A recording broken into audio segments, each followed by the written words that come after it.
Deoria coaching classes में आपका स्वागत है। मेरा नाम है आशुतोष मिश्रा और मैं आप लोगों को सामाजिक विज्ञान पढ़ाऊंगा। आज से हम शुरू करेंगे।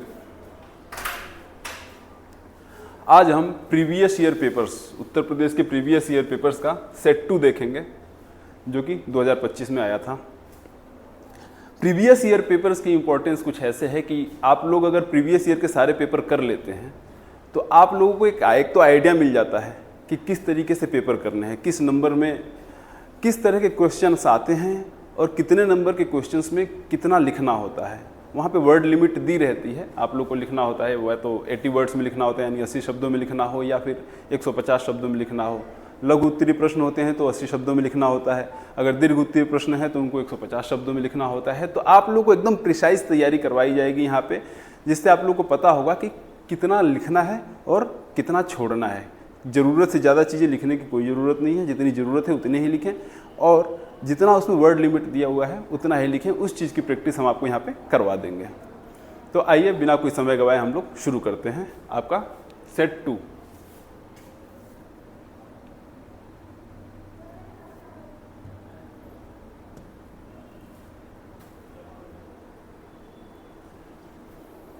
तो सबसे पहले बहुविकल्पीय प्रश्नों से शुरू करेंगे।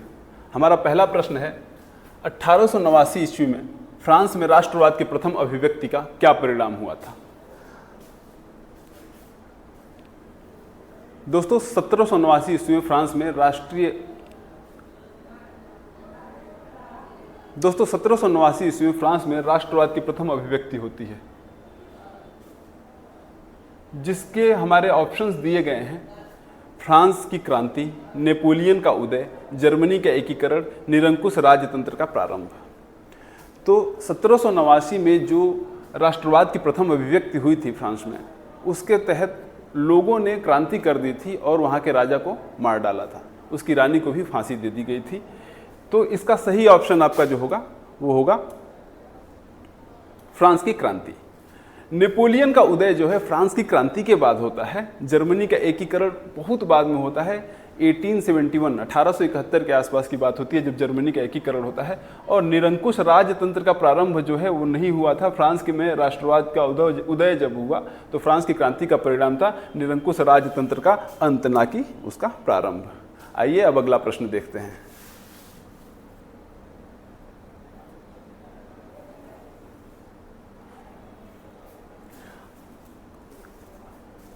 अगला प्रश्न है, जर्मनी के एकीकरण में प्रमुख भूमिका किसकी थी? हमारे ऑप्शंस हैं हिटलर, मुसोलिनी, बिस्मार्क और गैरीबाल्डी। तो जर्मनी के एकीकरण में सबसे प्रमुख भूमिका थी बिस्मार्क की। बिस्मार्क जो थे ये जर्मनी के एकीकरण में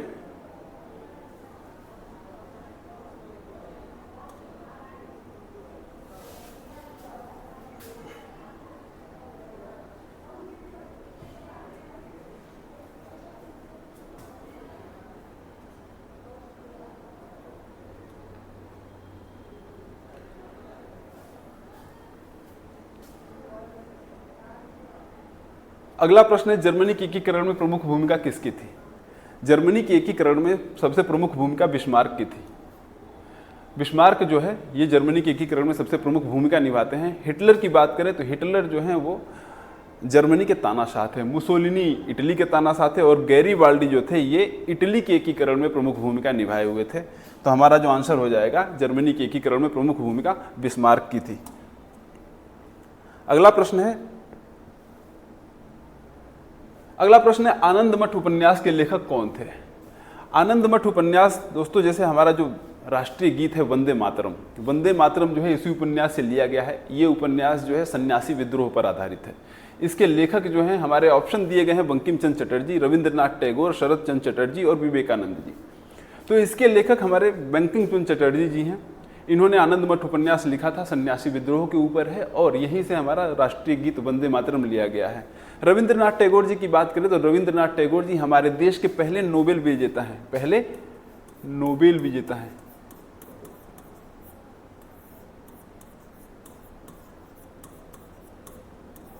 देश के पहले नोबेल विजेता हैं। इन्होंने गीतांजलि नाम की पुस्तक लिखी थी, उसी पुस्तक के लिए 1913 में इनको नोबेल दिया गया।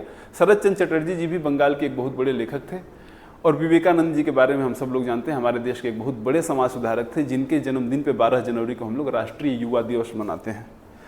आइए अब हम लोग अगला प्रश्न देखते हैं। अगला प्रश्न है, महामंदी का सबसे बुरा असर पड़ा। ऑप्शन है परिवहन पर, कृषि क्षेत्र पर, तकनीक पर, या इनमें से कोई नहीं। महामंदी यहाँ पे जो दोस्तों दी गई है, ये महामंदी वो उस महामंदी की बात की जा रही है जो 1929 से शुरू होकर 1934 तक चलती है। उस दौरान जो है बहुत ज़्यादा दाम गिर जाते हैं कृषि प्रोडक्ट्स के, यानी कि जो कृषि उत्पाद होते हैं उनके दाम बहुत गिर जाते हैं। दुनिया में बहुत भारी रिसेशन जिसे कहते हैं, महामंदी आती है। दुनिया में लोगों के पास पैसे नहीं होते हैं, तो लोग चीज़ें नहीं खरीद पाते हैं, तो उससे महामंदी आ जाती है। तो सबसे ज़्यादा जो असर पड़ा था वो पड़ा था कृषि क्षेत्र पर। सबसे ज़्यादा असर कृषि क्षेत्र पर पड़ा था, तो हमारा ऑप्शन बी सही हो जाएगा कि महामंदी का सबसे बुरा असर कृषि क्षेत्र पर पड़ा था। आइए अब अगला प्रश्न देखते हैं। अगला प्रश्न है, अंतर्राष्ट्रीय मुद्रा कोष की स्थापना कहां पर की गई थी। हमारे ऑप्शन है फ्रांस, इटली, संयुक्त राज्य अमेरिका या ब्रिटेन। तो अंतर्राष्ट्रीय मुद्रा कोष की स्थापना जो दोस्तों 1944 में, कब? 1944 में न्यूयॉर्क में की गई थी।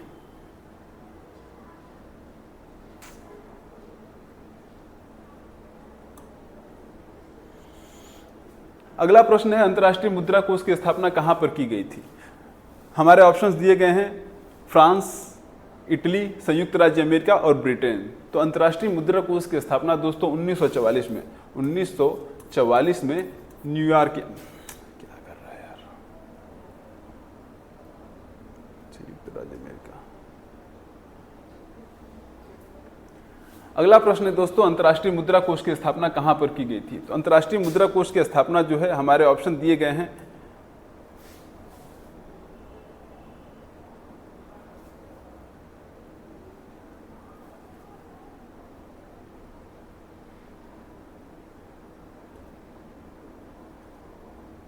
अगला प्रश्न है, अंतर्राष्ट्रीय मुद्रा कोष की स्थापना कहां पर की गई थी। हमारे ऑप्शंस हैं फ्रांस, इटली, संयुक्त राज्य अमेरिका या ब्रिटेन। तो अंतर्राष्ट्रीय मुद्रा कोष की स्थापना दोस्तों 1944 में संयुक्त राज्य अमेरिका में की गई थी। हमारा ऑप्शन सी सही हो जाएगा। आइए अब अगला प्रश्न देखते हैं। हमारा अगला प्रश्न है, निम्नलिखित में कौन सा संघीय राज्य नहीं है।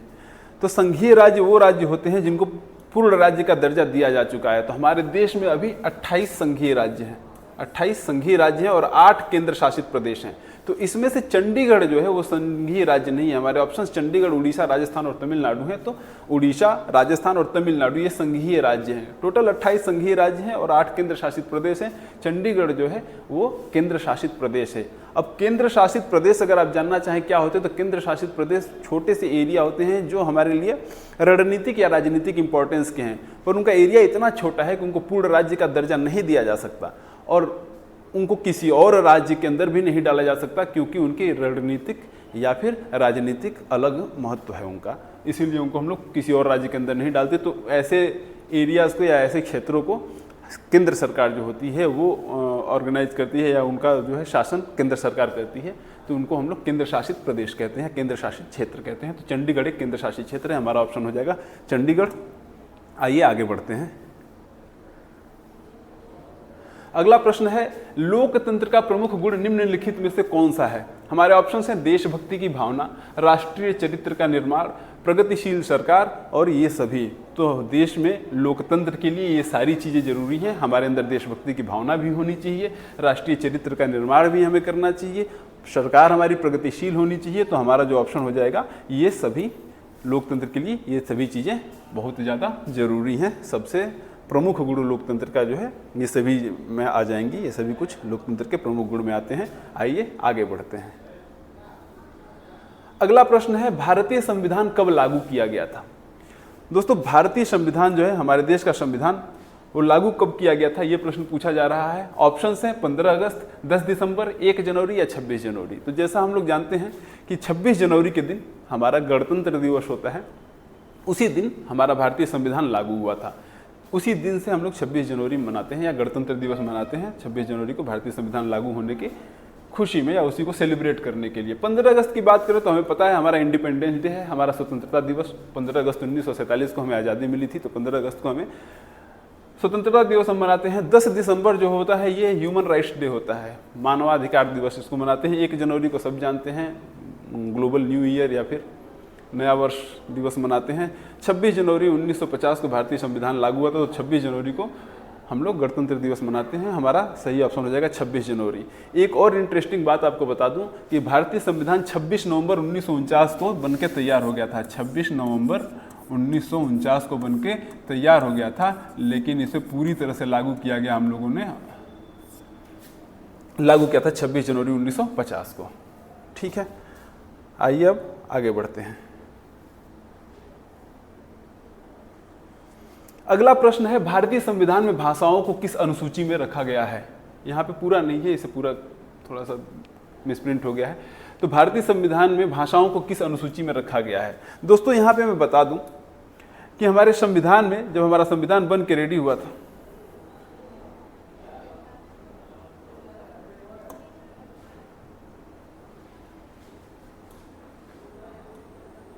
अगला प्रश्न है, भारतीय संविधान में भाषाओं को किस अनुसूची में रखा गया है? दोस्तों मैं बता दूं कि जब हमारा संविधान बन के रेडी हुआ था तो उस समय हमारे संविधान में 8 अनुसूचियां थी, कुछ 8 अनुसूचियां थी। बाद में धीरे धीरे करके उसमें 4 अनुसूचियां और जोड़ दी गई, तो अभी हमारे संविधान में 12 अनुसूचियां हैं। उन अनुसूचियों में अलग अलग तरह के विषयों के बारे में प्रावधान लिखे गए हैं। तो हमारे ऑप्शन जो दिए गए हैं भाषाओं को लेके कि हमारे भाषाएं जो हैं हमारे देश में जो आधिकारिक भाषाएं हैं उनको किस अनुसूची में रखा गया, हमारे ऑप्शन है दूसरी, 5वीं, 8वीं या 12वीं। तो हमारे देश की जो आधिकारिक भाषाएं हैं वो टोटल, एक बात जान लीजिए, टोटल 22 भाषाएं हैं जो आधिकारिक भाषाएं हैं हमारे देश में, और उनको रखा गया है 8वीं अनुसूची में। हमारा सही ऑप्शन है 8वीं अनुसूची। अगर दूसरी अनुसूची की बात करें तो दूसरी अनुसूची में जो विषय हैं वो ये हैं कि हमारे देश के राष्ट्रपति, हमारे राज्यों के राज्यपाल, हमारे सुप्रीम कोर्ट और हाई कोर्ट के जो जज होते हैं उन लोगों को कितनी सैलरी मिलेगी और कैसे उनको सैलरी दी जाएगी, उसके बारे में दूसरी अनुसूची में प्रावधान किया जाता है। 5वीं अनुसूची की बात करें तो हमारे देश में कुछ क्षेत्र ऐसे हैं जहाँ पे अनुसूचित जाति और अनुसूचित जनजाति के लोगों की संख्या बहुत ज़्यादा है, तो वहाँ पे प्रशासन के लिए अलग से व्यवस्था करनी पड़ती है। तो उसके लिए जो प्रावधान है वो 5वीं अनुसूची में लिखे गए हैं। 12वीं अनुसूची की बात करें तो 12वीं अनुसूची यानी जो आखिरी अनुसूची है, इसके बारे में अगर बात करेंगे तो ये है हमारी जो है क्षेत्रीय सरकारों से रिलेटेड है, यानी कि जो नगर पालिकाएँ होती हैं उनके बारे में प्रावधान करता है। आइए आगे बढ़ते हैं। अगला प्रश्न है, निम्नलिखित में से कौन सा विषय राज्य सूची से संबंधित है? पूरा यहाँ पे कुछ मिसप्रिंट हो गया है। निम्नलिखित में से कौन सा विषय राज्य सूची से संबंधित है?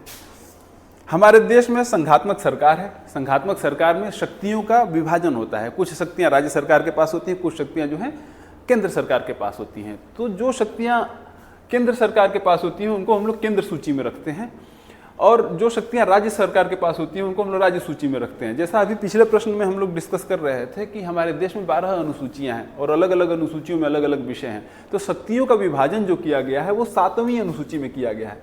7th अनुसूची जो है उसमें शक्तियों का विभाजन किया गया है। उसके अंदर 3 लिस्ट हैं, केंद्र की सूची है, राज्य की सूची है और जो है समवर्ती सूची है। तो उसमें कुछ विषय जो केंद्र सरकार के पास होते हैं उनको केंद्र सूची में डाला गया है, जो राज्य सरकार के पास होते हैं उनको राज्य सूची में डाला गया है। समवर्ती सूची में ऐसे विषय हैं जो ना तो केंद्र सरकार के पास है ना ही राज्य सरकार के पास है। समवर्ती सूची में विषय कानून बनाने का अधिकार जो है केंद्र सरकार के पास होता है। तो राज्य सूची का जो विषय है वो हमारे ऑप्शन दिया गया है प्रतिरक्षा, बैंकिंग, मुद्रा या पुलिस। तो इसमें हमारा सही ऑप्शन हो जाएगा पुलिस।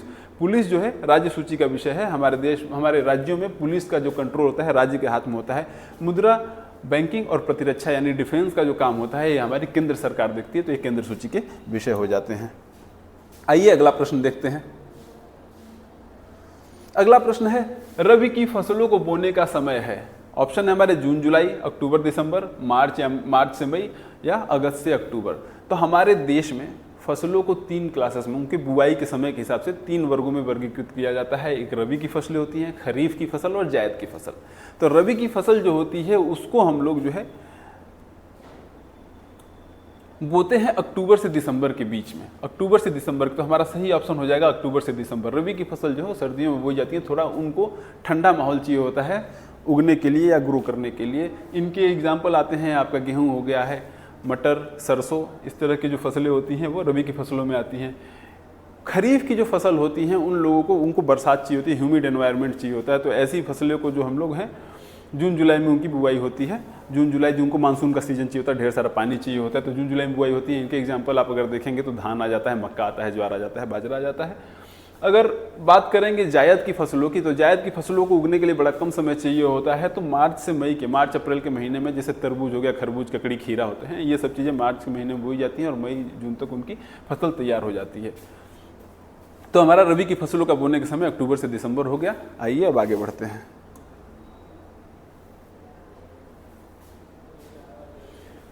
अगला प्रश्न है, निम्नलिखित में से कौन सा ऊर्जा खनिज नहीं है?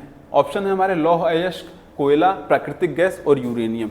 दोस्तों ऊर्जा खनिजों की बात करें हम, ऊर्जा खनिज जो हैं वो ऐसे खनिज हैं जिनको यूज करके हमको ऊर्जा मिलती है, या तो उनको जला के हम लोग को एनर्जी हीट मिले, या फिर उनको यूज करके हम लोग बिजली बनाते हो। तो जिनको भी यूज करके हमें ऊर्जा मिलती है उनको ऊर्जा खनिज कहते हैं। तो अगर आप देखेंगे तो कोयला, प्राकृतिक गैस और यूरेनियम, इन तीनों को यूज करके बहुत सारी ऊर्जा निकलती है। कोयले को जला के, प्राकृतिक गैस को जला के और यूरेनियम को अगर तोड़ा जाता है तो बहुत ज़्यादा ऊर्जा निकलती है, इसी से हमें परमाणु बम बनते हैं। लेकिन लौह अयस्क की बात करें तो यह खनिज ऐसा है जिससे हमें ऊर्जा नहीं मिलती। ये क्या होता है, हमारी इंडस्ट्रीज़ में एक ऐसे हमारी इंडस्ट्री में ये काम करता है, एक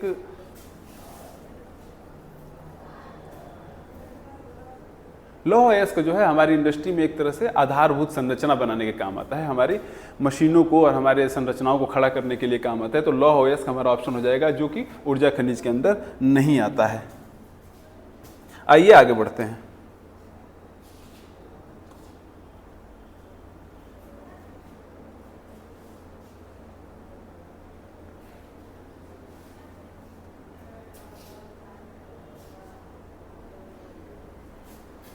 प्रॉब्लम आ रही है, सर को बोलिएगा।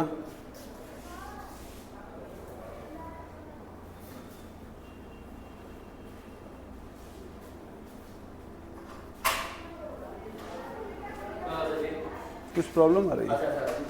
बीच में जो हो जाता है ना, इसको यहाँ से काटना पड़ता है बेसिकली। ये बीच में जो हो जाएगा तो इसको यहाँ से बस यही पता है। ये पढ़ा दिए हैं कि इसको ये पढ़ा दिया मैं, इसके बाद क्या लगा है ना। तो इसके बाद यहाँ से आइए, जब बीच में थोड़े थोड़े एक आधी जगहों पे ना फंबल हो जा रहे हैं, तो क्या एडिट करेंगे हम लोग? हाँ, क्या हो जाए, रुक जा रहेगा। नहीं, जैसे क्या हो रहा है, कुछ चीज़ें पढ़ाते पढ़ाते थोड़ा सा फ्लो रुक जा रहा है, तो फिर से उसमें मैंने उसको दोबारा फिर से क्वेश्चन, हाँ। और उसमें क्या हो रहा है, एक आध बार स्क्रीन छोटी, जैसे ये यहाँ पे अभी मैंने बाद में सीखा कि ये जब छू दे रहे हैं तो ये हो जा रहा है। तो अभी हाँ, वो आदत नहीं, तो एक दो बार वो भी हो गया है, तो उसके लिए मैंने फिर दोबारा पढ़ा दिया है।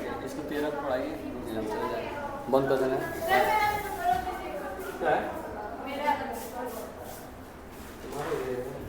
चलो उसमें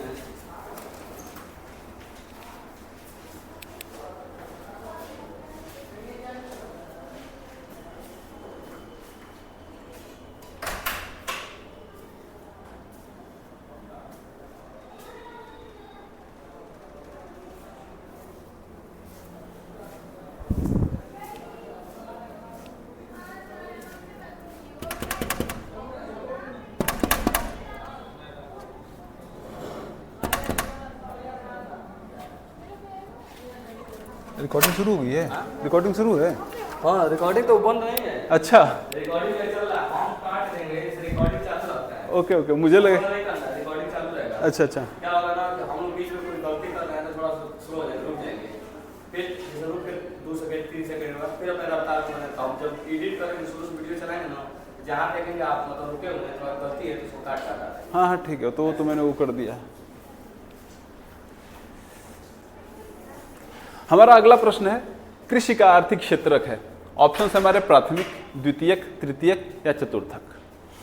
तो हमारी इकोनॉमी में हम लोग जो भी काम किए जाते हैं, हमारे आर्थिक क्षेत्र में जो भी काम किए जाते हैं, उनको 3 क्षेत्रों में बांटते हैं, प्राथमिक, द्वितीयक या तृतीयक। तो प्राथमिक क्षेत्र के अंदर वो क्षेत्र आते हैं, वो काम आते हैं जिनके तहत हम लोग प्राकृतिक संसाधनों का उपयोग करके कोई चीज़ें उगाते हैं या कोई चीज़ें ग्रो करते हैं। तो कृषि के तहत अगर आप लोग कृषि में देखेंगे तो कृषि में हम लोग प्राकृतिक संसाधनों को यूज़ करते हैं और उन्हीं के तहत हम लोग कुछ चीज़ों का प्रोडक्शन करते हैं। तो कृषि जो है हमारा प्राथमिक आर्थिक क्षेत्र के अंदर आ जाता है, तो हमारा ऑप्शन ए सही हो जाएगा। अगर बात करें द्वितीय क्षेत्र की, तो द्वितीय क्षेत्र जो होता है वो वह क्षेत्र है जो प्राथमिक क्षेत्रों से उगी हुई चीज़ों को यूज करके कुछ नई चीज़ें बनाते हैं। और तृतीय क्षेत्र जो होता है सर्विस सेक्टर कहते हैं, ये हमें सेवाएं प्रोवाइड करते हैं, प्राथमिक और द्वितीय क्षेत्रों को सपोर्ट करते हैं। जैसे मान लीजिए प्राथमिक क्षेत्र के तहत कुछ चीज़ें उगाएगी, उनको कहीं से कहीं ले जाना है, एक जगह से दूसरी जगह ले जाना है, तो ट्रांसपोर्ट की सुविधाएं तृतीय क्षेत्र के अंदर आती हैं। अगर मान लीजिए प्राथमिक क्षेत्र के अंदर आपने कपास उगाया और उससे कपड़ा बन रहा है, तो कपास जो है प्राथमिक क्षेत्र का हो गया, और जो कपड़ा बन रहा है चूँकि प्राथमिक क्षेत्र के उगी हुई चीज़ यानी कपास को यूज करके कपड़ा बनाया जा रहा है, तो कपास जो हो जाएगा, कपास का बनाया जाना, कपड़े का बनाया जाना द्वितीय क्षेत्र के अंदर आ जाएगा। और उस कपड़े को अगर आप दर्जी के पास लेके जा रहे हैं, वो आपको सिल के शर्ट दे रहा है, तो दर्जी जो है वो तृतीय क्षेत्र का इंसान हो जाएगा, क्योंकि वो एक आपको सर्विस प्रोवाइड कर रहा है। आइए आगे बढ़ते हैं। अगला प्रश्न है, निम्न में गैर परंपरागत ऊर्जा का साधन है। ऑप्शन है खनिज तेल, कोयला, प्राकृतिक गैस और सौर ऊर्जा। तो गैर परंपरागत ऊर्जा का साधन से मतलब होता है वह ऊर्जा का साधन जिसको परंपरागत तरीके से प्राचीन समय से पहले से हम लोग यूज करते हुए नहीं आ रहे हैं, जिनका उपयोग करना अभी हमने नया सीखा हुआ है। तो अगर आप ऑप्शंस में देखेंगे तो हमारे ऑप्शन में खनिज तेल, कोयला, प्राकृतिक गैस और सौर ऊर्जा है। तो खनिज तेलों का इस्तेमाल, कोयले का इस्तेमाल और प्राकृतिक गैसों का इस्तेमाल हम लोग बहुत समय से करते चले आ रहे हैं, लेकिन सौर ऊर्जा का इस्तेमाल हम लोगों ने अभी सीखा है। तो खनिज तेल, कोयला और प्राकृतिक गैस जो हैं ये परंपरागत सोर्स हो गए या परंपरागत साधन हो गए, और सौर ऊर्जा जो है इसका इस्तेमाल चूंकि अभी नया सीखा है, परंपरा के तहत चलता हुआ नहीं आ रहा है, तो हम लोग इसको गैर परंपरागत साधन के रूप में देखते हैं। आइए आगे बढ़ते हैं।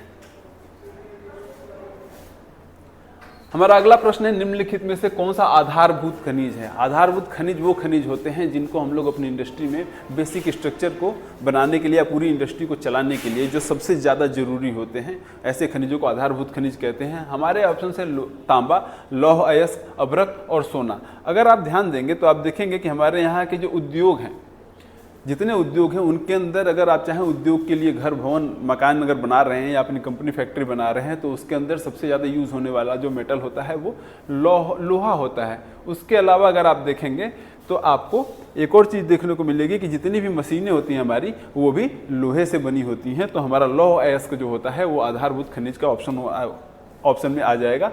तो हमारा ऑप्शन सही हो जाएगा ऑप्शन बी, लौह अयस्क। आइए आगे बढ़ते हैं। हमारा अगला प्रश्न है, पृथ्वी सम्मेलन का आयोजन कब हुआ था। पृथ्वी सम्मेलन एक सम्मेलन था जो रियो डी जेनेरियो, ब्राजील में हुआ था। इसका मुख्य उद्देश्य जो था वो पर्यावरण का जो क्षति हो रही है, पर्यावरण को जो हानि हो रही है, उसको रोकने के लिए ये सम्मेलन किया गया था।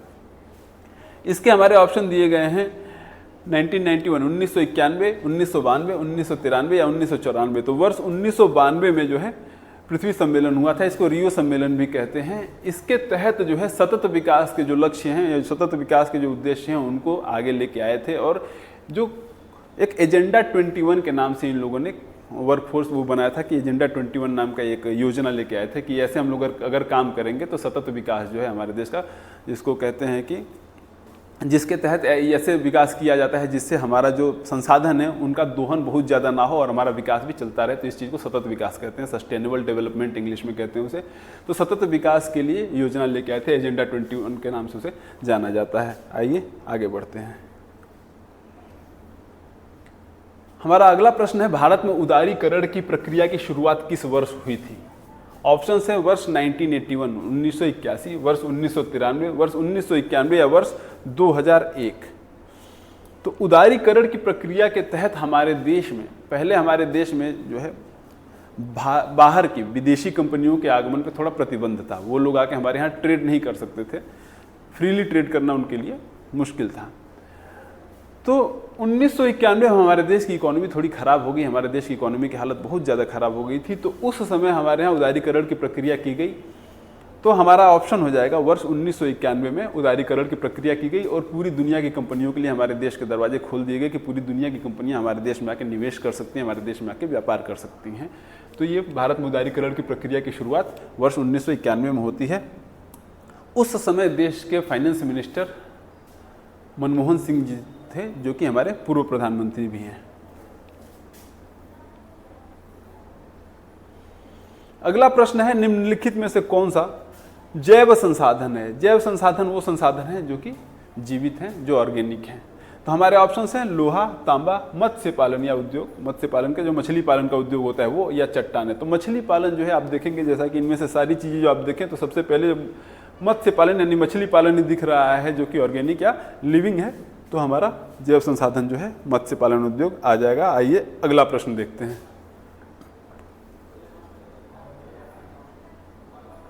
अगला प्रश्न है, निम्नलिखित में से किस वर्ष बांग्लादेश ग्रामीण बैंक की शुरुआत हुई थी? हमारे ऑप्शन है 1969, 1970, 1979 और 1967। यहाँ पे थोड़ी मिसप्रिंटिंग हो गई है।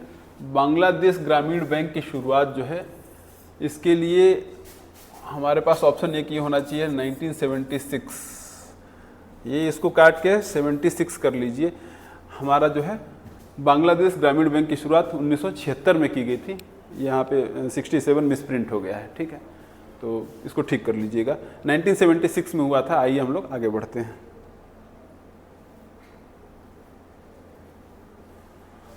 हमारा अगला प्रश्न है, किसी देश का विकास आधारित है, किसी भी देश का विकास किन चीज़ों पर आधारित है? प्रति व्यक्ति आय पर, औसत साक्षरता दर पर, लोगों की स्वास्थ्य स्थिति पर, या उपरोक्त सभी। तो किसी भी देश का विकास तभी होगा जब प्रति व्यक्ति आय अच्छी होगी, उनकी साक्षरता भी अच्छी होगी और उनका स्वास्थ्य भी अच्छा होगा। तो हमारा ऑप्शन सही हो जाएगा, उपरोक्त सभी। किसी भी देश का विकास आधारित है प्रति व्यक्ति आय पर, औसत साक्षरता दर पर और लोगों की स्वास्थ्य स्थिति पर। आइए हम लोग आगे बढ़ते हैं। दोस्तों यहाँ पे खंड अ खत्म हो चुका है। 20 बहुविकल्पीय प्रश्न थे वो खत्म हो गए हैं। अब हमारे पास खंड ब आ गया है। वर्णनात्मक प्रश्न है। इसके अंदर दो तरह के प्रश्न आते हैं। वर्णनात्मक 1, जिसके अंदर आपको लघु उत्तरीय प्रश्न देखने को मिलेंगे, जिनका आंसर आप लोगों को 80 शब्दों में देना होता है। इनका आंसर आप लोग कितने में देना है? 80 शब्दों में देना है, यानी कि लघु उत्तरीय प्रश्न है, इनको 80 शब्दों में इनका आंसर देना है। और जो वर्णनात्मक द्वितीय होते हैं वो दीर्घ उत्तरीय प्रश्न होते हैं, उनको भी अभी आगे हम लोग देखेंगे। फिलहाल हम लोग लघु उत्तरीय प्रश्नों पर देखते हैं। हमारा पहला प्रश्न है, भारत की अर्थव्यवस्था पर महामंदी के किन्हीं 2 प्रमुख प्रभावों का उल्लेख कीजिए। जो महामंदी अभी हम लोग पिछले क्वेश्चन में डिस्कस किए थे, बहुविकल्पीय प्रश्नों में एक आया था महामंदी, उसके बारे में ही यहाँ पे बात हो रही है। तो भारत की अर्थव्यवस्था पर उस महामंदी का क्या प्रभाव हुआ था, ये हमें डिस्कस करना है। केवल 2 प्रमुख प्रभाव हमें बताने हैं। आइए हम लोग देखते हैं। उन्होंने बहुविकल्पीय प्रश्नों में एक महामंदी का जिक्र किया था, उसके बारे में हम लोगों ने थोड़ा डिस्कस किया था। तो एक वैश्विक आर्थिक महामंदी आई हुई थी 1929-30 के आसपास। उसमें क्या होता है कि 1928 से जो प्राथमिक क्षेत्र की चीज़ें हैं, जो कृषि क्षेत्र की चीज़ें हैं, उनके दाम धीरे धीरे घटने शुरू हो जाते हैं। और 1929 आते आते उनके दाम बहुत ज़्यादा कम हो जाते हैं। 1929 से लेकर 1934 तक जो है बहुत ज़्यादा मंदी रहती है। लोगों के पास पैसे इतने कम हो जाते हैं कि वो लोग चीज़ें खरीद नहीं पाते। बाज़ार में चीज़ें ज़्यादा हो जाती हैं। हमारे देश का आयात निर्यात जो है बहुत ज़्यादा घट जाता है। तो उसके बारे में कहते हैं कि भारतीय महामंदी के कारण जो भारत पे क्या असर हुआ था, देखते हैं। महामंदी के कारण भारत के निर्यात और आयात का अर्ध पतन हो गया था, यानी निर्यात और आयात बहुत ज़्यादा कम हो गया था। और प्राथमिक उत्पादों जैसे गेहूं और जूट, यानी प्राथमिक क्षेत्र की चीज़ें, यानी कि जो भी कृषि के प्रोडक्ट हैं, उनका जो है आयात निर्यात बहुत ज़्यादा घट गया था। उनकी जो है डिमांड कम हो गई थी। तो देखेंगे 1928 से लेकर 1934 के बीच बहुत तेजी से इनका आयात और निर्यात जो है वो घटता चला जा रहा है। तो लोगों के पास पैसे नहीं आ रहे थे। लेकिन जो औपनिवेशिक सरकार थी, जो ब्रिटेन की सरकार थी, औपनिवेशिक सरकार ने राजस्व यानी कि टैक्स की मांग को कम करने से मना कर दिया। जनता की मांग थी कि हमारे पास पैसा नहीं आ रहा है, हमसे टैक्स ना लिया जाए, लेकिन औपनिवेशिक सरकार ने इस मांग को मानने से मना कर दिया। तो इस वजह से किसानों के ऊपर बहुत ज़्यादा संकट आ गया था। उस दौरान जो हुआ है, भारत की सरकार जो है या भारत की तरफ से कीमती धातुओं को, विशेष रूप से सोने का निर्यात किया गया। हमारे देश से कीमती धातु यानी सोने को बहुत ज़्यादा बाहर भेजा गया। और कुछ हमारे पास था नहीं, चूँकि प्राथमिक उत्पाद जैसे कृषि के उत्पाद जो है उनकी जो है मांग बहुत कम हो गई थी, तो उनका निर्यात नहीं हो पा रहा था। लेकिन सोने की वस्तुओं का, धातुओं का जो है बहुत ज़्यादा निर्यात बढ़ गया था। उस वजह से वहाँ पे इससे वैश्विक आर्थिक उगाही का मतलब होता है जो जाके पैसे, अगर कोई उधार नहीं दे पा रहा है, उधार लौटा नहीं पा रहा है, तो उसकी चीज़ें हड़प लेना या उसके जो भी उसने अगर कुछ बंधक रखा हुआ है तो उन चीज़ों को हड़प लेना या उनकी ज़मीन हड़प लेना, इसको आर्थिक उगाही कहते हैं। तो इससे वैश्विक आर्थिक उगाही को वैश्विक रूप से बढ़ावा मिला, बहुत ज़्यादा आर्थिक उगाही होने लगी, लेकिन इससे भारतीय किसानों को बहुत कम लाभ मिला था। भारतीय किसानों के पास बहुत ज़्यादा खर्चा, तो उन्होंने किसी को बहुत ज़्यादा कुछ दे नहीं रखा था, तो उनको बहुत ज़्यादा लाभ नहीं मिला। पूरे भारत में किसानों की दशा बहुत चिंताजनक हो गई थी। नियमित आय वाले लोगों को मूल्य गिरने के कारण कम समस्या का सामना करना पड़ा। जिन लोगों की रेगुलर इनकम थी तो उनका मूल्य गिरने के कारण भी उनको थोड़ा कम समस्या हुई। मान लीजिए इनके पास रेगुलर इनकम है, उनके पास पैसा आ ही रहा है, तो अगर उनके पास पैसा आ रहा है तो उनको चीज़ें खरीदने में कोई दिक्कत तो नहीं आएगी, तो उनको जो है जितना अगर दाम कम होगा तो और बढ़िया से चीज़ें खरीद सकेंगे, तो उनको कम समस्या का सामना करना पड़ा था।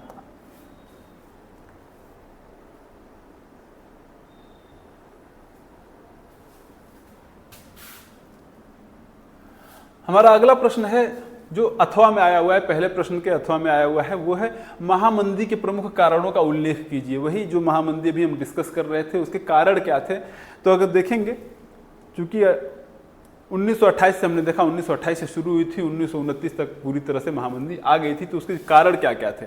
देखिए, कह रहे वर्ष 1929 के आसपास महामंदी शुरू हो गई थी और 1930 के दशक के मध्य तक बनी रही, यानी कि 1930 का दशक यानी 1930 से लेकर 1940 के बीच का जो समय हो उसे 1930 का दशक कहते हैं, और उसके मध्य तक बनी रही थी, यानी करीब 1934-1935 तक बनी रही थी। इस अवधि के दौरान संसार के अधिकांश देशों ने आर्थिक अस्थिरता को महसूस किया। आर्थिक अस्थिरता से मतलब है उनके पास स्टेबिलिटी नहीं थी, इनकम की कोई स्टेबिलिटी नहीं है उनके पास, उनका इनकम पता नहीं है, कभी पैसा आ रहा है कभी नहीं आ रहा है, ज़्यादातर समय तो नहीं ही आ रहा था, तो उनकी आर्थिक अस्थिरता थी, उनके पास पैसा नहीं हो रहा था, तो आर्थिक अस्थिरता को महसूस करते हैं। महामंदी के लिए जो कारण जिम्मेदार थे, बहुत सारे कारण जिम्मेदार थे, लेकिन उनमें से कुछ प्रमुख कारण यहाँ पे दिए जा रहे हैं। सबसे पहला कारण था अति उत्पादन की समस्या। अति उत्पादन की समस्या जो है उस समय बहुत ज़्यादा हो गई थी। उस समय अमेरिका जो है काफ़ी रिच हो गया था। कहते हैं कि 1916 के आसपास अमेरिका जो है ब्रिटेन से भी ज़्यादा रिच हो गया, दुनिया का सबसे अमीर देश बन गया 1916 में, और तब से अमेरिका बहुत ज़्यादा इंडस्ट्रियलाइजेशन करने लगा। तो उस समय औद्योगिक क्रांति हो गई, जिसको इंडस्ट्रियलाइजेशन रिवॉल्यूशन कहते हैं, इंडस्ट्रियल रिवॉल्यूशन कहते हैं। औद्योगिक क्रांति के कारण अमेरिका और ब्रिटेन में भारी मात्रा में उत्पादन हुआ, बहुत ज़्यादा चीज़ें बनाने लगे ये लोग। इसकी वजह से 1930 में जितना माल तैयार हो रहा था, जितना ज़्यादा उत्पादन होगा माल ज़्यादा तैयार होगा, उसका भंडारण इतना ज़्यादा हो गया, इतना अधिक उसका भंडारण हो गया कि उसको खरीदने वालों की कमी हो गई। माल ज़्यादा तैयार हो रहा है, खरीदने वाले लोग कम हैं, तो बहुत ज़्यादा माल तैयार हो रहा था, ये भी एक आर्थिक मंदी का कारण बन गया। दूसरी चीज़ जो थी, कृषि के जो उत्पाद थे, कृषि के उत्पादन की अधिकता होती चली जा रही थी, कृषि के उत्पाद भी बहुत तेज़ी से बढ़ रहे थे, तो कृषि के उत्पादों की अधिकता भी आर्थिक मंदी का एक कारण बनी।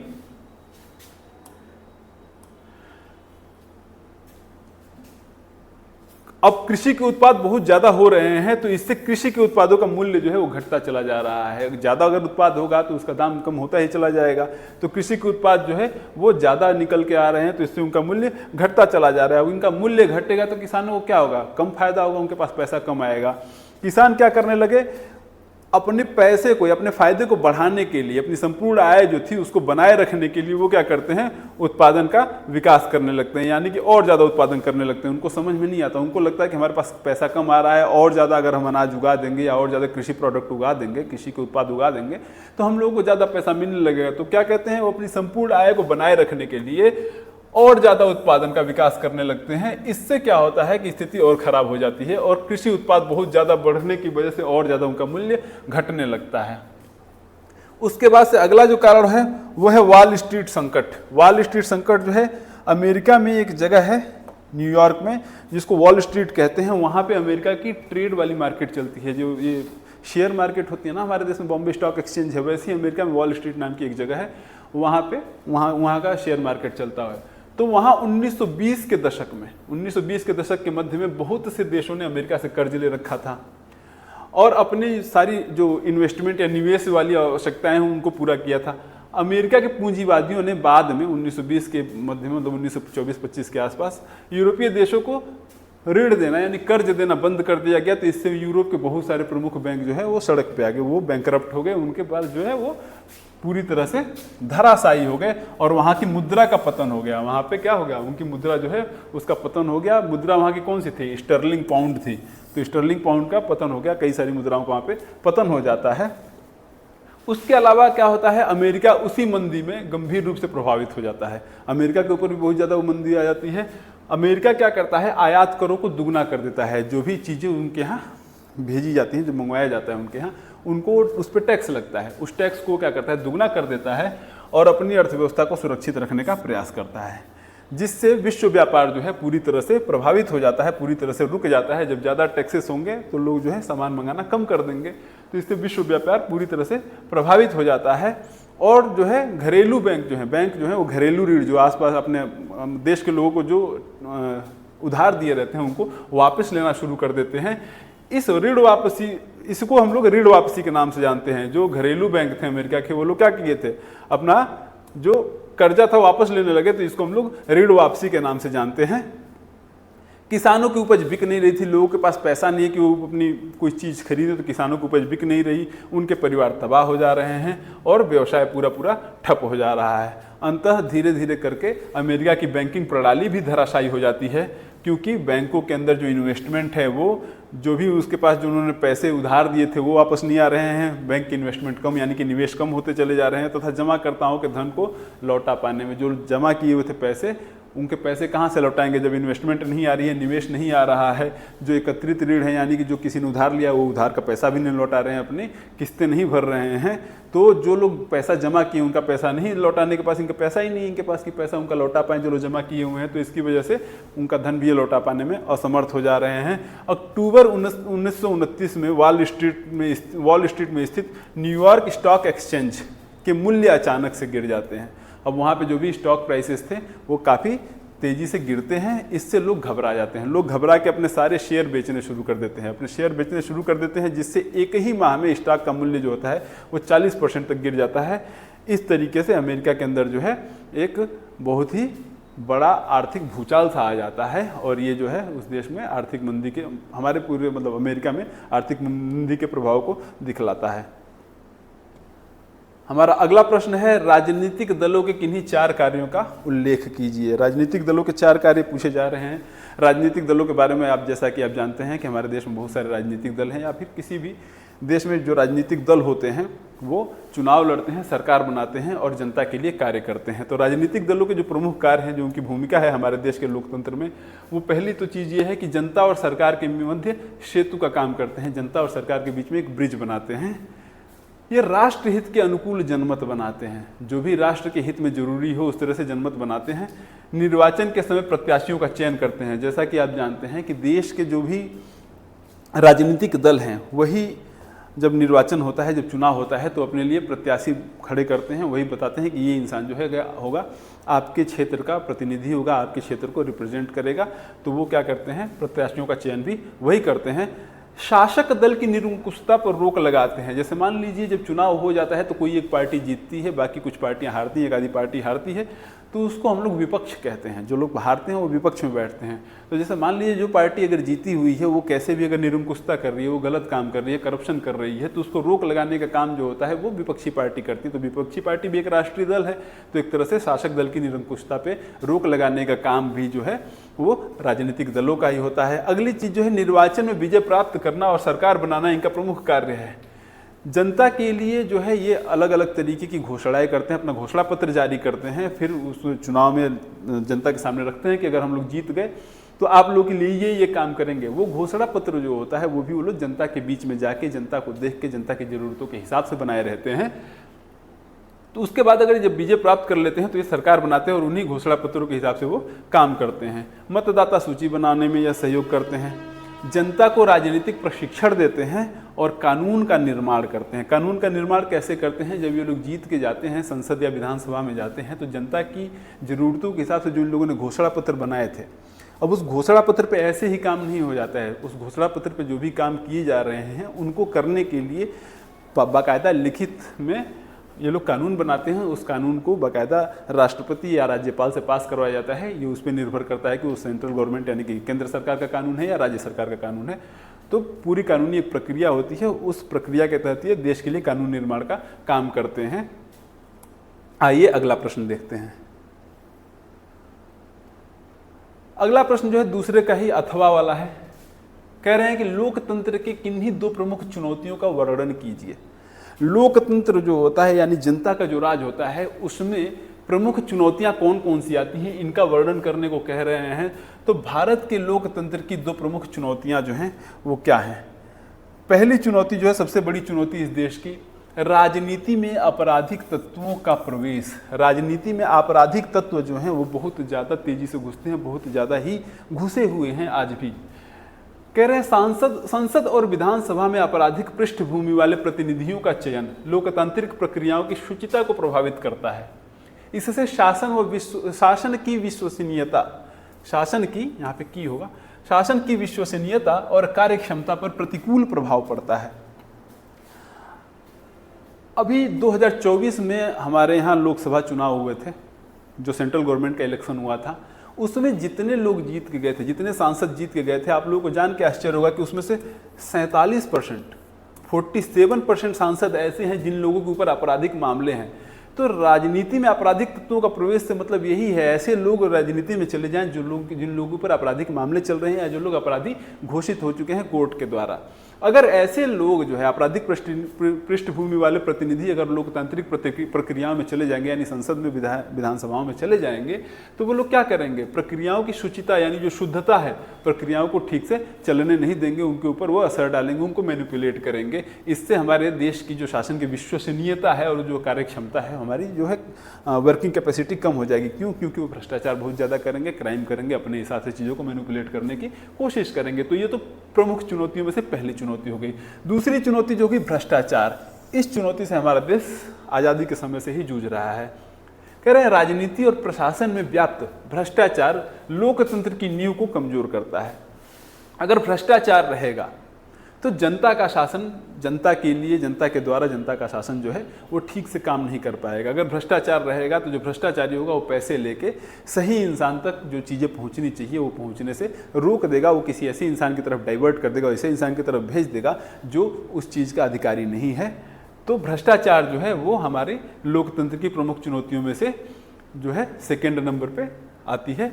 यह न केवल सरकारी नीतियों और योजनाओं के क्रियान्वयन में बाधा डालता है, बल्कि जनता का विश्वास भी कम करता है। आपको भ्रष्टाचार के बारे में भी एक डाटा बता देता हूं। ट्रांसपेरेंसी इंटरनेशनल नाम की एक संस्था है जो कि पूरी दुनिया में भ्रष्टाचार बोध सूचकांक जारी करती है। भ्रष्टाचार बोध सूचकांक जारी करती है, जिसके तहत वो ये बताती है कि दुनिया में कौन से देश में कितना ज़्यादा भ्रष्टाचार है। भ्रष्टाचार बोध सूचकांक।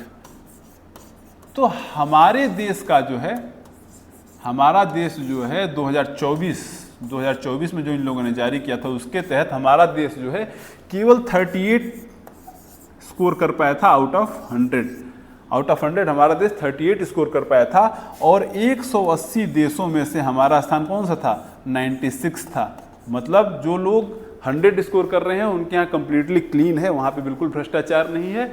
और जो लोग जितना कम होते चले जाएं उनके यहाँ खूब भ्रष्टाचार है। हमारे देश में 38 मार्क्स आए थे हमारे आउट ऑफ 100 और पूरी दुनिया में 96 नंबर पे थे हम लोग भ्रष्टाचार के मामले में। तो आप इससे एक अंदाज़ा लगा सकते हैं कि हमारे देश में भ्रष्टाचार की समस्या कितनी ज़्यादा है और वो लोकतंत्र के लिए कितनी बड़ी चुनौती है। आइए आगे बढ़ते हैं। अगला प्रश्न है हमारा, औपचारिक एवं अनौपचारिक शाख के मध्य अंतर स्पष्ट कीजिए। ग्रामीण भारत में औपचारिक शाख के मुख्य स्रोतों की विवेचना कीजिए। अब यहाँ पे शाख का मतलब होता है क्रेडिट, या आप लोगों की उधार लेने की क्षमता या उधार लौटा पाने की क्षमता। तो दो तरह से क्रेडिट लेते हैं, उधार लेते हैं हम लोग, औपचारिक तरीके से, अनौपचारिक तरीके से। औपचारिक तरीके से जो उधार लिया जाता है वो बाकायदा लिखित में होता है, जैसे बैंकों से जो उधार लेते हैं हम लोग, या फिर सहकारी संस्थाओं से जो उधार लेते हैं, जिनके ऊपर गवर्नमेंट का या गवर्नमेंट की किसी संस्था का, जैसे रिजर्व बैंक ऑफ इंडिया का कंट्रोल है। लेकिन अनौपचारिक जो चीज़ें होती हैं, जैसे मान लीजिए किसी दोस्त से उधार ले लिया, किसी साहूकार से उधार ले लिया, किसी रिश्तेदार से उधार ले लिया, वो जो होता है अनौपचारिक होता है, उसके ऊपर किसी का कोई कंट्रोल नहीं होता है। तो औपचारिक और अनौपचारिक शाख के मध्य जो अंतर है उसके लिए आइए जरा, हम एक अगली स्लाइड में दिया हुआ है, यहाँ देखिए। यहाँ पे है औपचारिक स्रोतों के बारे में आप देखेंगे तो ऋण के औपचारिक स्रोतों में, ऋण के जो औपचारिक स्रोत हैं उनके अंदर देखिए, जैसा मैंने आपको बताया कि उसके अंदर बैंक और सहकारी समितियाँ आती हैं, जहाँ से आप लोग बाकायदा उनके लिए रिटर्न में, लिखित में नियम होते हैं। अनौपचारिक स्रोतों के अंदर साहूकार आते हैं, व्यापारी आते हैं, मालिक आते हैं, रिश्तेदार, दोस्त, ऐसे लोग, ये सब जो लोग हैं अनौपचारिक स्रोत के अंदर आते हैं। इनसे अगर आप लोग उधार ले रहे हैं तो ये अनौपचारिक स्रोत के अंदर आते हैं। औपचारिक स्रोत की जो कार्य प्रणाली है, जो उनकी वर्किंग है, वो भारतीय रिजर्व बैंक के द्वारा रेगुलेटेड है। उस पर पूरी नज़र जो है भारतीय रिजर्व बैंक हमारा रखता है। अनौपचारिक स्रोतों को में जो ऋणदाता हैं, यानी जो कर्ज देने वाले लोग हैं, उनकी गतिविधियों की देखरेख करने के लिए कोई संस्था हमारे पास नहीं है। मान लीजिए आप अपने दोस्त या रिश्तेदार से अगर लोन ले रहे हैं, उधार ले रहे हैं, तो उनकी देखरेख करने रिजर्व बैंक थोड़ी आएगा। आइए अगला जो है, औपचारिक स्रोतों द्वारा लिए गए ऋण का उद्देश्य लाभ कमाने के साथ साथ सामाजिक सरोकार भी होता है। तो जो औपचारिक स्रोत हैं, जो बैंक हैं, जो सरकारी समितियां हैं, वो अगर आप लोगों को उधार दे रही हैं तो उनका उद्देश्य जो है केवल लाभ कमाना नहीं है, केवल प्रॉफिट के लिए नहीं कर रहे हैं। कभी कभी सामाजिक सरोकार भी होता है। जैसे नाबार्ड नाम की संस्था है, वो देश में एग्रीकल्चर यानी कृषि के लिए, विकास के लिए और ग्रामीण क्षेत्रों के विकास के लिए सस्ती दरों पर लोन देते हैं वो लोग। तो वहाँ पे जो है औपचारिक स्रोत के अंदर वो आते हैं, तो उनका जो है सामाजिक सरोकार भी जो है वो भी होता है। अनौपचारिक स्रोतों द्वारा लिए गए जो ऋण होते हैं, उनका काम सिर्फ लाभ कमाना होता है। जो साहूकार होते हैं वो क्या करते हैं, महंगी ब्याज दरों पे लोन देते हैं या ऋण देते हैं, तो उनका जो मुख्य उद्देश्य सिर्फ लाभ कमाना होता है। और औपचारिक स्रोतों में सरकारी नियमों और विनियमों का पालन करना पड़ता है। यहाँ पे कंपलसरी है, चूंकि भारतीय रिजर्व बैंक इन पर नज़र रख रहा है, भारतीय रिजर्व बैंक इनके लिए बाकायदा नियम बना के रखता है, तो उनको हमें पालन करना जरूरी पड़ जाता है। औपचारिक स्रोत उनको पालन करेंगे ही। और अनौपचारिक स्रोत में कोई भी सरकारी नियम या विनियम का पालन करना जरूरी नहीं है। इनके लिए भी होते हैं, इनके लिए भी सरकारी नियम और विनियम होते हैं, लेकिन उनका पालन नहीं करना था। पालन क्या, उनको अगर पालन नहीं करे तो कोई देखने वाला नहीं है, कोई कंट्रोल करने वाला नहीं है। जैसे मान लीजिए यहाँ पे हमारे पास औपचारिक स्रोत में क्या है, भारतीय रिजर्व बैंक है ना, लेकिन उनके लिए कोई स्रोत करने के लिए कोई जब संस्था है ही नहीं, तो कोई पालन करे ना करे कौन देख रहा है। अगला है, इन स्रोतों से कम वार्षिक ब्याज पर ऋण प्राप्त हो जाता है। मतलब जो है ब्याज दर जो होती है, कर्ज अगर आप इनसे ले रहे हैं औपचारिक स्रोतों से, तो इनकी ब्याज दर कम होती है और अनौपचारिक स्रोत पे ब्याज दर बहुत ज़्यादा अधिक होती है। आप लोगों ने भी देखा होगा कि बहुत सारे साहूकार ऐसे होते हैं जो बहुत ज़्यादा ब्याज दर पे लोन देते हैं। अब हमारी इसी प्रश्न का जो अगला पार्ट था कि ग्रामीण भारत में औपचारिक शाखा के मुख्य स्रोत कौन कौन से हैं, तो ग्रामीण भारत में औपचारिक शाखा के जो मुख्य स्रोत हैं वो अगर आप देखेंगे कौन कौन से हैं, सहकारी समितियाँ हैं, वाणिज्यिक बैंक हैं, क्षेत्रीय और ग्रामीण बैंक हैं, प्लस नाबार्ड हैं, जिसके बारे में मैंने आपसे बताया कि नाबार्ड जो है भारत में ग्रामीण विकास के लिए लोन देता है। ये संस्थाएं किसानों को कृषि उपकरण, बीज, उर्वरक, सिंचाई और अन्य कृषि संबंधित आवश्यकताओं के लिए ऋण प्रदान करती हैं, जिससे कृषि उत्पादन और ग्रामीण विकास में सहायता मिलती है। तो जो हमारे ग्रामीण क्षेत्रों में, ग्रामीण भारत में औपचारिक शाखा के मुख्य स्रोत जो हैं वो हमारे सहकारी समितियाँ, वाणिज्यिक बैंक, क्षेत्रीय बैंक, ग्रामीण बैंक और नाबार्ड आ जाते हैं। आइए अब हम लोग आगे बढ़ते हैं।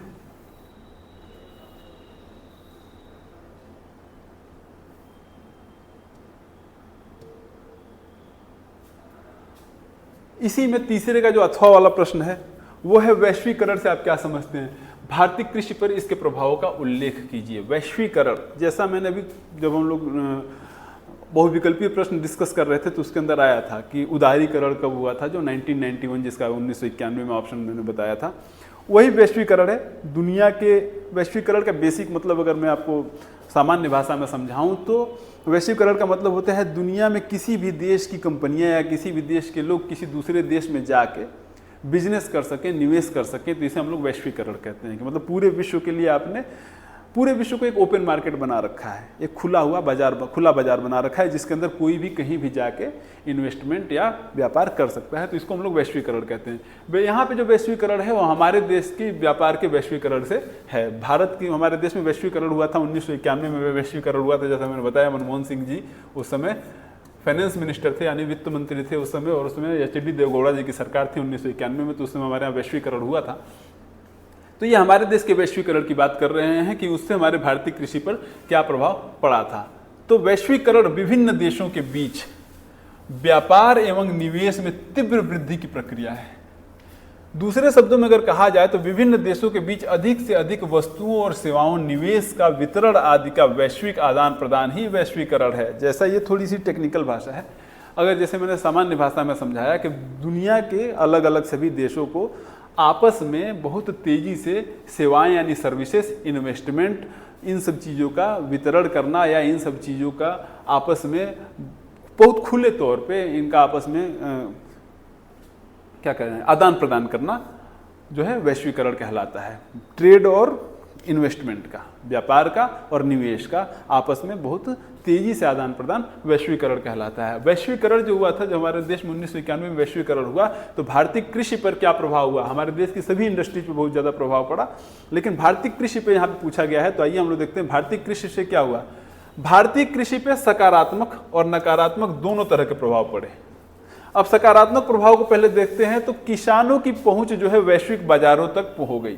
वैश्विक बाजारों तक होने से मतलब है जो हमारे देश के किसान जो भी चीज़ें उगाते थे उनको बेचने के लिए उनके पास दुनिया की सारी मार्केट उनको मिल गई। दुनिया भर में वो अपने प्रोडक्ट भेज सकते थे, तो इससे इनकी आमदनी थोड़ी बढ़ गई। तो चूंकि वैश्विक बाजारों में इनकी पहुंच हो जा रही है, तो जिससे निर्यात बढ़ जा रहा है और आधुनिक तकनीकों का उपयोग संभव हुआ। चूंकि पूरी दुनिया में तकनीकी थोड़ी हमसे बेहतर थी, दुनिया के कई सारे देशों में जब वैश्वीकरण हुआ तो वो तकनीकी हमारे देश में भी आई, तो हमारे किसानों के लिए थोड़ा सा खेती करना वो आसान हो गया, तो आधुनिक तकनीकों का उपयोग भी संभव हुआ। लेकिन नकारात्मक प्रभाव क्या हुआ? नकारात्मक प्रभाव ये हुआ कि दुनिया भर के बाजार अगर हमारे लिए खुले थे तो हमारा बाजार भी तो दुनिया भर के लिए खुल गया था। तो जब वहाँ के जो विकसित देश थे, नकारात्मक रूप में नकारात्मक प्रभाव जो हुआ, विकसित देशों की सब्सिडी के कारण भारतीय किसानों की को प्रतिस्पर्धा में कठिनाई हुई, जिससे उनकी आय प्रभावित हो जाती है। तो जो विकसित देश हैं वो अपने किसानों को काफ़ी सब्सिडी दिए हुए थे, प्लस उनके पास टेक्नोलॉजी ज़्यादा बेहतर थी, तो उनका प्रोडक्ट थोड़ा देखने में अच्छा था, थोड़ा तेज़ी में डेवलप हो जाता था। तो वो जो है हमारे देश में आके जब कम्पीट करना शुरू किया, जब हमारे देश में प्रतिस्पर्धा करना शुरू किया, तो हमारे देश के किसानों को प्रतिस्पर्धा करने में दिक्कत होने लगी थी। आइए आगे देखते हैं। अगला प्रश्न है, भारत में कपास उत्पादन के किन्हीं दो क्षेत्रों का परिचय दीजिए। भारत में कपास उत्पादन के दो क्षेत्र जो हैं वो एक महाराष्ट्र है और एक गुजरात है। सबसे ज़्यादा कपास उन जगहों पे उगता है जहाँ पे काली मिट्टी होती है। तो महाराष्ट्र की काली मिट्टी जो है बहुत ज़्यादा काली है। आइए देखते हैं, महाराष्ट्र यह राज्य भारत का सबसे बड़ा कपास उत्पादक है। ये बात बहुत ध्यान से याद रखिएगा कि महाराष्ट्र जो है भारत का सबसे बड़ा कपास उत्पादक है। ये बहुविकल्पी वन लाइनर प्रश्नों में भी आ सकता है। जहाँ देश की लगभग 27% कपास का उत्पादन होता है। पूरे देश की जितनी कपास उगती है उसमें से 27% महाराष्ट्र में ही उग जाती है। यहाँ की लावा युक्त काली मिट्टी कपास की खेती के लिए अत्यंत उपयुक्त है। जैसा मैंने बताया कि काली मिट्टी जो होती है वो कपास की खेती के लिए बहुत ज़्यादा अच्छी होती है। महाराष्ट्र के जो प्रमुख उत्पादक जिले हैं, जो जहाँ पे कपास बहुत प्रमुखता से उगता है, वो है नागपुर, अकोला, अमरावती, वर्धा, नांदेड़, जलगांव और बुल्ढाना। ये सारे जिले जो हैं महाराष्ट्र में, इनमें कपास का बहुत ज़्यादा उत्पादन होता है। अगला जो महत्वपूर्ण क्षेत्र है गुजरात राज्य है। गुजरात राज्य जो है पूरे देश के कपास उत्पादन का लगभग 20.55% योगदान देता है। मतलब अगर आप देखें तो देश का जो है करीब 48% कपास यही दोनों राज्य मिलकर उगा देते हैं। यहाँ भी काली मिट्टी है जो कपास की खेती के लिए बहुत ज़रूरी होती है। हमने पीछे देख लिया कि कपास की खेती के लिए काली मिट्टी जो है अच्छी होती है। ये भी आप याद रखिएगा वन लाइनर के तौर पे। मुख्य उत्पादक जिले जो हैं गुजरात के कौन कौन से जिले हैं जहाँ पे कपास का उत्पादन होता है? वो हैं वडोदरा, अहमदाबाद, सूरत, भड़ोच, साबरमती, पंचमहल और सुरेंद्रनगर। ये जो हैं गुजरात के कपास उत्पादक जिले हैं। आइए आगे बढ़ते हैं। इसी में चौथे का अथवा में आ रहा है, एक अदर प्रश्न आ रहा है, भारत में मैंगनीज उत्पादन एवं वितरण का वर्णन कीजिए। भारत में मैंगनीज का उत्पादन और वितरण कहाँ कहाँ पे? उत्पादन से मतलब भारत में कहाँ कहाँ कैसे मैंगनीज का उत्पादन होता है, और कहाँ कहाँ पे वितरण से मतलब है कहाँ कहाँ पे उसके सोर्सेस हैं। तो भारत में मैंगनीज उत्पादन विश्व में महत्वपूर्ण स्थान रखता है, जिसका उपयोग मुख्यतः इस्पात उद्योग में होता है। जो लोहे से स्टील बनाया जाता है उसको बनाने के लिए मैंगनीज की ज़रूरत पड़ती है। तो इस्पात उद्योग या स्टील उद्योग में मैंगनीज का इस्तेमाल होता है। देश के मैंगनीज भंडारों का लगभग 44%, 44% जो है वो कहाँ पे है? उड़ीसा में है। तो सबसे ज़्यादा है, मतलब सबसे ज़्यादा मैंगनीज उत्पादन उड़ीसा में होता है। अन्य महत्वपूर्ण उत्पादक राज्य जो हैं वो कर्नाटक, मध्य प्रदेश, महाराष्ट्र और आंध्र प्रदेश हैं। अब अगर जिलों की बात करें तो सबसे ज़्यादा उड़ीसा में है। तो उड़ीसा के जो है क्योंझर और सुंदरगढ़ जिले जो हैं ये सबसे ज़्यादा मैंगनीज उत्पादन करते हैं। मध्य प्रदेश में कौन कौन से जिले हैं? मध्य प्रदेश में बालाघाट और छिंदवाड़ा डिस्ट्रिक्ट में। महाराष्ट्र के नागपुर और भंडारा में। कर्नाटक की बात करेंगे तो उत्तर कन्नड़ और शिमोगा जिले में बहुत ज़्यादा मैंगनीज का उत्पादन होता है। और आंध्र प्रदेश की बात करेंगे तो श्रीकाकुलम जिला और विशाखापत्तनम जिले में मैंगनीज का उत्पादन होता है। इन सारे जिलों को अच्छे से हम लोग याद रखेंगे। चलिए आगे बढ़ते हैं। अब आगे जो है वर्णनात्मक 2 यानी कि ये दीर्घ उत्तरी प्रश्न, बड़े आंसर वाले जो हैं प्रश्न आ गए हैं, जिनका उत्तर हम लोगों को कितने शब्दों में देना है, 150 वर्ड्स में देना है, यानी कि 150 शब्दों में देना है इनके उत्तर हमें, 150 शब्दों में इनका उत्तर हमें देना है। तो हम लोग आइए इनके प्रश्नों को देख लेते हैं। सबसे पहली चीज जो इसमें पहला प्रश्न पूछ रहे हैं वो है सत्याग्रह से क्या अभिप्राय है। सत्याग्रह का क्या अभिप्राय है, सत्याग्रह के संबंध में महात्मा गांधी के क्या विचार थे। अब महात्मा गांधी जी के बारे में हम सब लोग जानते हैं। महात्मा गांधी जी जो है गुजरात में पैदा हुए थे, वहाँ से उन्होंने वकालत की पढ़ाई उन्होंने की थी और उसके बाद से वो दक्षिण अफ्रीका में चले गए थे। एक केस लड़ने जा रहे थे तो उस दौरान जो है रास्ते में किसी अंग्रेज अधिकारी ने उनको फर्स्ट क्लास के डिब्बे में बैठा देख लिया तो उसे उठा के उनको बाहर स्टेशन पे फेंक दिया गया। तो वहाँ पे वो दक्षिण अफ्रीका में जाके दक्षिण अफ्रीका के जो लोकल लोग थे, जो हमारे देश के भी लोग वहाँ पे मजदूरी करने गए हुए थे, उन लोगों के अधिकारों की लड़ाई लड़े। वहाँ पे 20-21 साल वो लड़ाई लड़े थे और दक्षिण अफ्रीका से वो हमारे देश में वापस 1915 में आए थे। तो 1915 में दक्षिण अफ्रीका से भारत वापस आए थे। वो दक्षिण अफ्रीका में भारतीयों के लिए वहाँ की नस्ल भेदी सरकार से, रेसिस्ट सरकार, मतलब हमारे देश के लोगों के साथ वो जुल्म करते थे, सरकार का कड़ा विरोध करते हुए सफलता अर्जित किए थे। तो वहाँ पे जो 20-21 साल हमारे वहाँ की गवर्नमेंट से लड़ाई लड़े थे तो उनमें उन्हें काफ़ी सफलता मिली थी और वो पूरा नाम इंडिया में इनका फैला हुआ था कि गांधी नाम के कोई हैं, मोहनदास करमचंद हैं, वो वहाँ पे दक्षिण अफ्रीका में हमारे अधिकारों की, वहाँ के लोगों के अधिकारों की लड़ाई लड़ रहे हैं और अंग्रेजी सरकार से जीत रहे हैं, वहाँ की हुकूमत से जीत रहे हैं। गांधी जी की सफलता से सब परिचित हो चुके थे। गांधी जी जिस पद्धति को, आंदोलन की जिस पद्धति को गांधी जी ने दक्षिण अफ्रीका में अपनाया था उसको सत्याग्रह नाम दिया गया। अब सत्याग्रह से यह तात्पर्य है कि अगर आपका उद्देश्य सच्चा है, अगर आपका संघर्ष अन्याय के विरुद्ध है, तो उत्पीड़क का सामना करने के लिए जो आपको जो भी आपका उत्पीड़न कर रहा है, जो आपको ऑपरेस कर रहा है, उसका सामना करने के लिए आपको शारीरिक बल की आवश्यकता नहीं है, आपको आक्रामक होने की आवश्यकता नहीं है।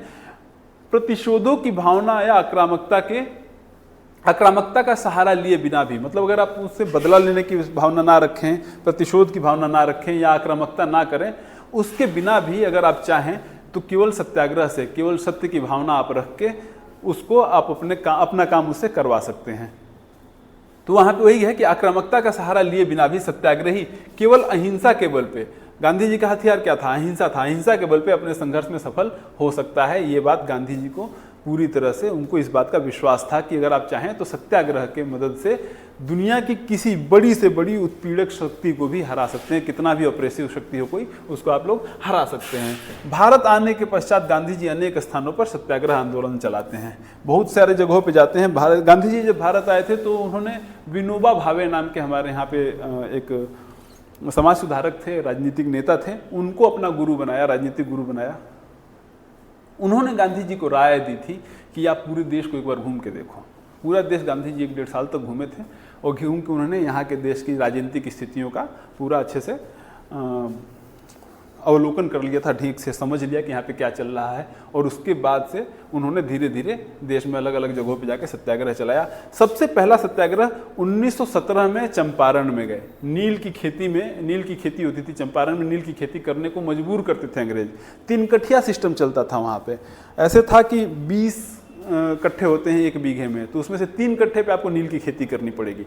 अब नील की खेती में नुकसान ये था कि अगर एक बार नील की खेती कर दी तो उस ज़मीन पे या आसपास की जो ज़मीन होती है उस पर बहुत सालों तक, 2 साल 3 साल तक कुछ फसल अच्छे से नहीं होती है। नील जो है बहुत ज़्यादा हम उसकी उर्वरा क्षमता जो होती है धरती की, उसको सोख लेता है। तो वो जो मजबूर कर देते थे 3 कट्ठे पे, 3 कठिया सिस्टम कहते हैं, उस चीज़ के विरुद्ध हमारे किसान जो है वो बहुत परेशान थे उस चीज़ को लेके। तो उसके विरुद्ध जो है गांधी जी से हेल्प मांगी गई। गांधी जी चंपारण जाते हैं और वही किसानों की जो दमनकारी व्यवस्था था उसके खिलाफ संघर्ष करते हैं और उनको प्रोत्साहित करते हैं और वो आंदोलन वो गांधी जी जीत जाते हैं। आंदोलन में गांधी जी को सफलता मिलती है। फिर 1918 में गांधी जी गुजरात के खेड़ा जिले में किसानों की सहायता के लिए सत्याग्रह करते हैं। ये 1918 जो है एनसीईआरटी में 1917 दिया हुआ है। अगर एनसीईआरटी की बुक अगर आप देखेंगे तो ये 1917 दिया हुआ है, और आपकी जो यूपी बोर्ड की बुक्स होती हैं उनमें 1918 दिया गया है। तो आप लोग 1917 ही रखें, तो 1917 में ही खेड़ा की मतलब खेड़ा आंदोलन की शुरुआत 1917 में हो जाती है, ये बात एनसीईआरटी में दिया हुआ है। तो वहाँ पे क्या होता है, खेड़ा में किसानों की फसल खराब हो गई थी और प्लेग नाम की महामारी फैल गई थी, बीमारी फैल गई थी। जैसे कोरोना वायरस था ना, तो उस समय प्लेग बहुत फैलता था। तो प्लेग की महामारी के कारण जो है किसान जो है ना तो उनके पास फसल थी, वो प्लेग की महामारी भी थी, तो उस वजह से वो लगान नहीं चुका पा रहे थे। लगान नहीं चुका पा रहे थे तो गांधी जी उनके पास जाते हैं, उनको सलाह देते हैं कि अगर आप लगान नहीं चुका सकते तो सरकार को लगान मत दीजिए जब तक कि आप लोगों की छूट की मांग को स्वीकार नहीं कर लिया जाता है। आपकी छूट की मांग को स्वीकार कर लिया जाएगा तब जाके आप सरकार को लगान दीजिएगा। तो ये बात वहाँ भी खेड़ा सत्याग्रह में भी गांधी जी की जीत होती है। गांधी जी जैसा चाहते हैं वैसा हो जाता है। आइए आगे बढ़ते हैं। अभी तो 5वां चल रहा है, 3 होंगे, 5वां 6वां 7वां 8वां, 20 मिनट लगेगा। हाँ करीब करीब। तो यहाँ पे हम घर से खाना खा रहे हैं, तो पढ़ाई 20 मिनट ठीक है। मतलब लेट हुआ थोड़ा भी, तो एक काम पे होगा तो बटन दिख रहा है ना, स्टॉप कर दीजिए बस, और कुछ मत कीजिए। ठीक है, हम 15 से 20 मिनट में आ जाएंगे खाना खा, और बच्चे उधर पढ़ेंगे सब, ठीक है, उसको स्टॉप कर दीजिएगा। ठीक है, ठीक है, कोई दिक्कत नहीं। एसी बंद कर देंगे, ठीक है, ठंडा हो गया है ना। हाँ हाँ हाँ, बंद कर दीजिए, बंद कर दीजिए। फिर बंद कहाँ से बंद होगा, है कोई स्विच? हाँ आज ही बता दें, ज़्यादा अपना पढ़ा लेंगे।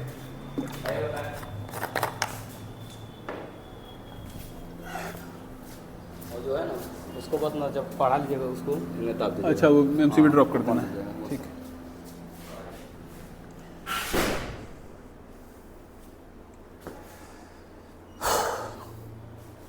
हमारा अगला प्रश्न है, भारत में राष्ट्रवाद के उदय के प्रमुख कारण।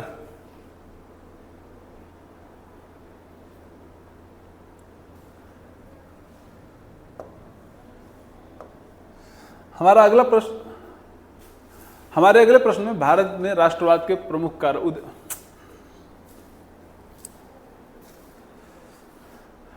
हमारा जो अथवा में अगला प्रश्न पूछा गया था वो था भारत में राष्ट्रवाद के उदय के प्रमुख कारण कौन कौन से हैं। तो भारत में राष्ट्रवाद के उदय के प्रमुख कारण जो हैं, भारत में राष्ट्रवाद का उदय कई सारे कारण थे रिस्पॉन्सिबल, उनमें से प्रमुख कारण जो है यहाँ पे हम लोग बता रहे हैं।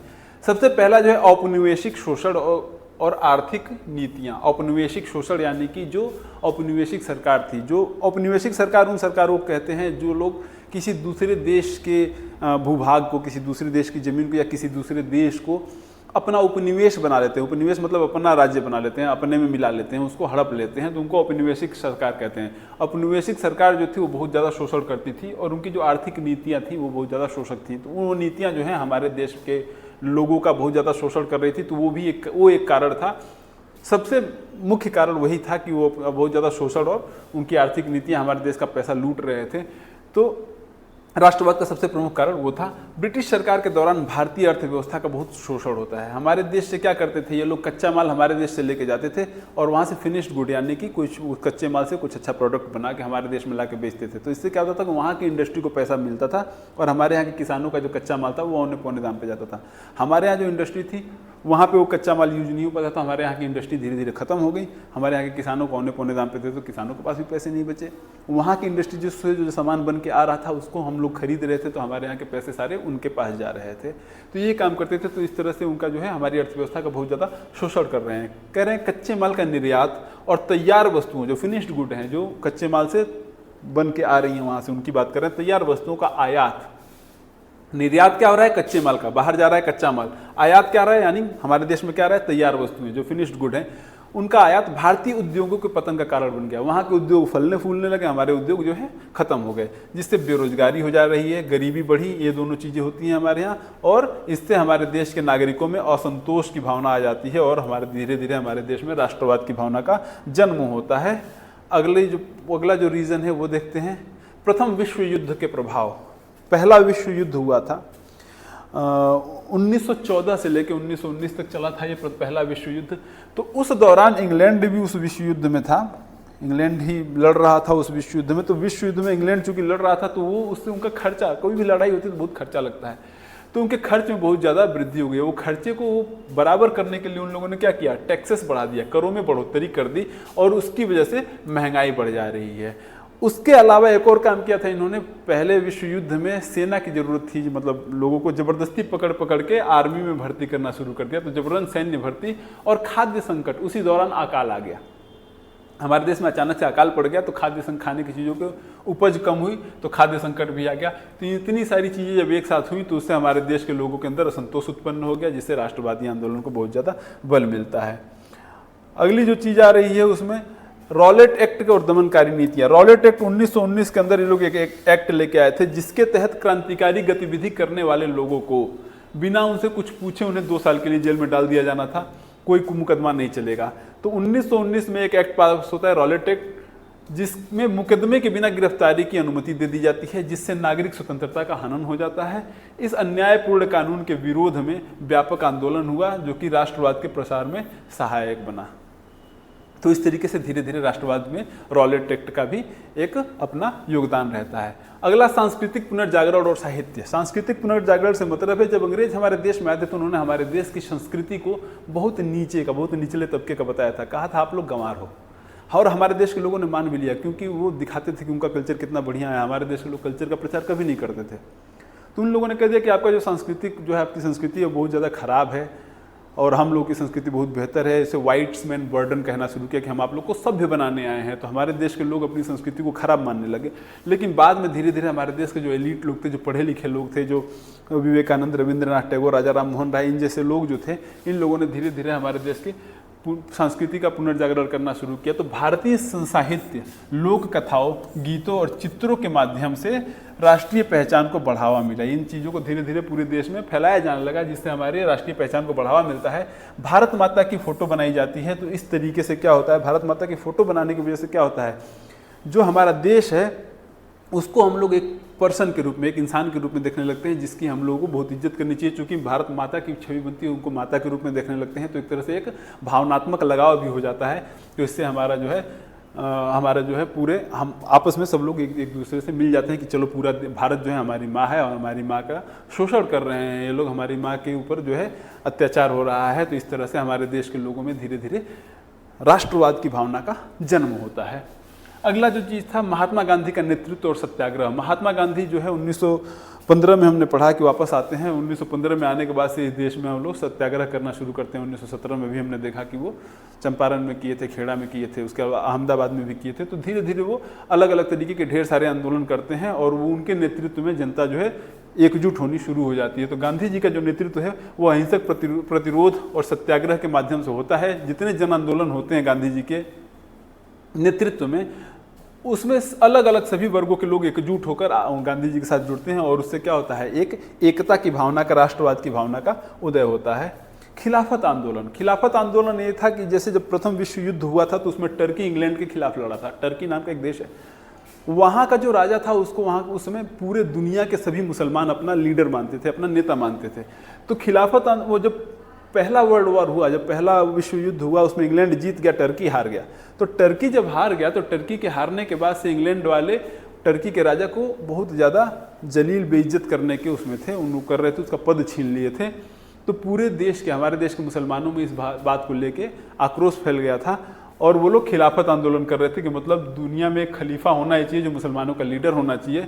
गांधी जी को लगा कि अगर खिलाफत आंदोलन को असहयोग आंदोलन के साथ मिला दिया जाए तो हिंदू मुस्लिम लोग आपस में मिल जाएंगे, दोनों के पास एक कॉमन कॉज हो जाएगा। दोनों अंग्रेजों के खिलाफ ही लड़ रहे हैं, वो खिलाफत आंदोलन में अंग्रेजों के खिलाफ कर रहे थे कि तुम हमारे खलीफा को क्यों हटा रहे हो, और हिंदू मुस्लिम जो हमारे बाकी पूरे देश के जो लोग थे वो क्यों लड़ रहे थे कि हमारा शोषण हो रहा है। तो गांधी जी के दिमाग में विचार आया कि दोनों आंदोलनों को अगर मिला दिया जाए तो उससे दोनों के बीच में एकता हो सकती है। तो खिलाफत आंदोलन और असहयोग आंदोलन को मिला दिया गया, तो जिससे क्या होता है, हिंदू मुस्लिम एकता होती है।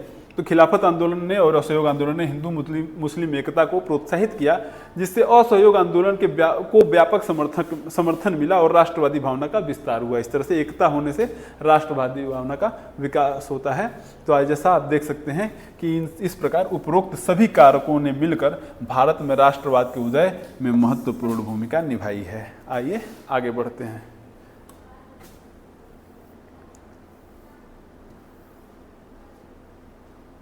अगला प्रश्न है, भारत की संघीय शासन व्यवस्था की विशिष्टताओं का वर्णन कीजिए।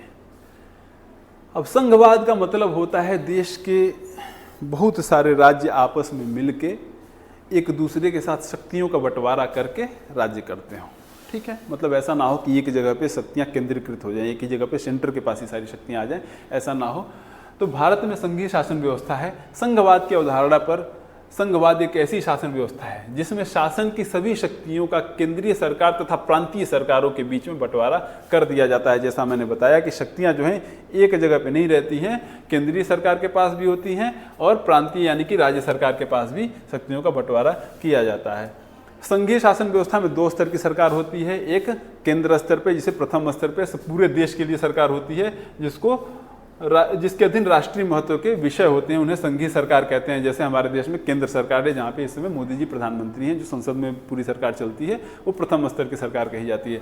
दूसरे स्तर की सरकारों में राज्य स्तर की या प्रांतों की सरकारें आती हैं, राज्य सरकारें आती हैं। जैसे हमारे अभी हम लोग यूपी में हैं, तो यूपी की सरकार जो है हमारे यहाँ, ऐसे ही मध्य प्रदेश, राजस्थान, क्या कहते हैं, पश्चिम बंगाल, महाराष्ट्र, कर्नाटक, ये सारे जो है राज्य हैं, वहाँ की सरकारें जो हैं इस स्तर में आती हैं। दूसरे स्तर की सरकारों में आती हैं जो शासन के दैनिक कार्य को देखती हैं, हम राज्यों के शासन को के दैनिक कार्य को देखती हैं। भारत एक संघीय क्षेत्र है जिसकी 5 विशेषताएं हैं। जो 5 विशेषताएं पूछी गई हैं उनका, सबसे पहले सत्ता का बंटवारा संविधान में स्पष्ट रूप से, सत्ता का बंटवारा, ये हेडिंग है, इसको हेडिंग कर लीजिएगा। सत्ता का बंटवारा संविधान में स्पष्ट रूप से शक्तियों को 3 स्तर पर बांटा गया है।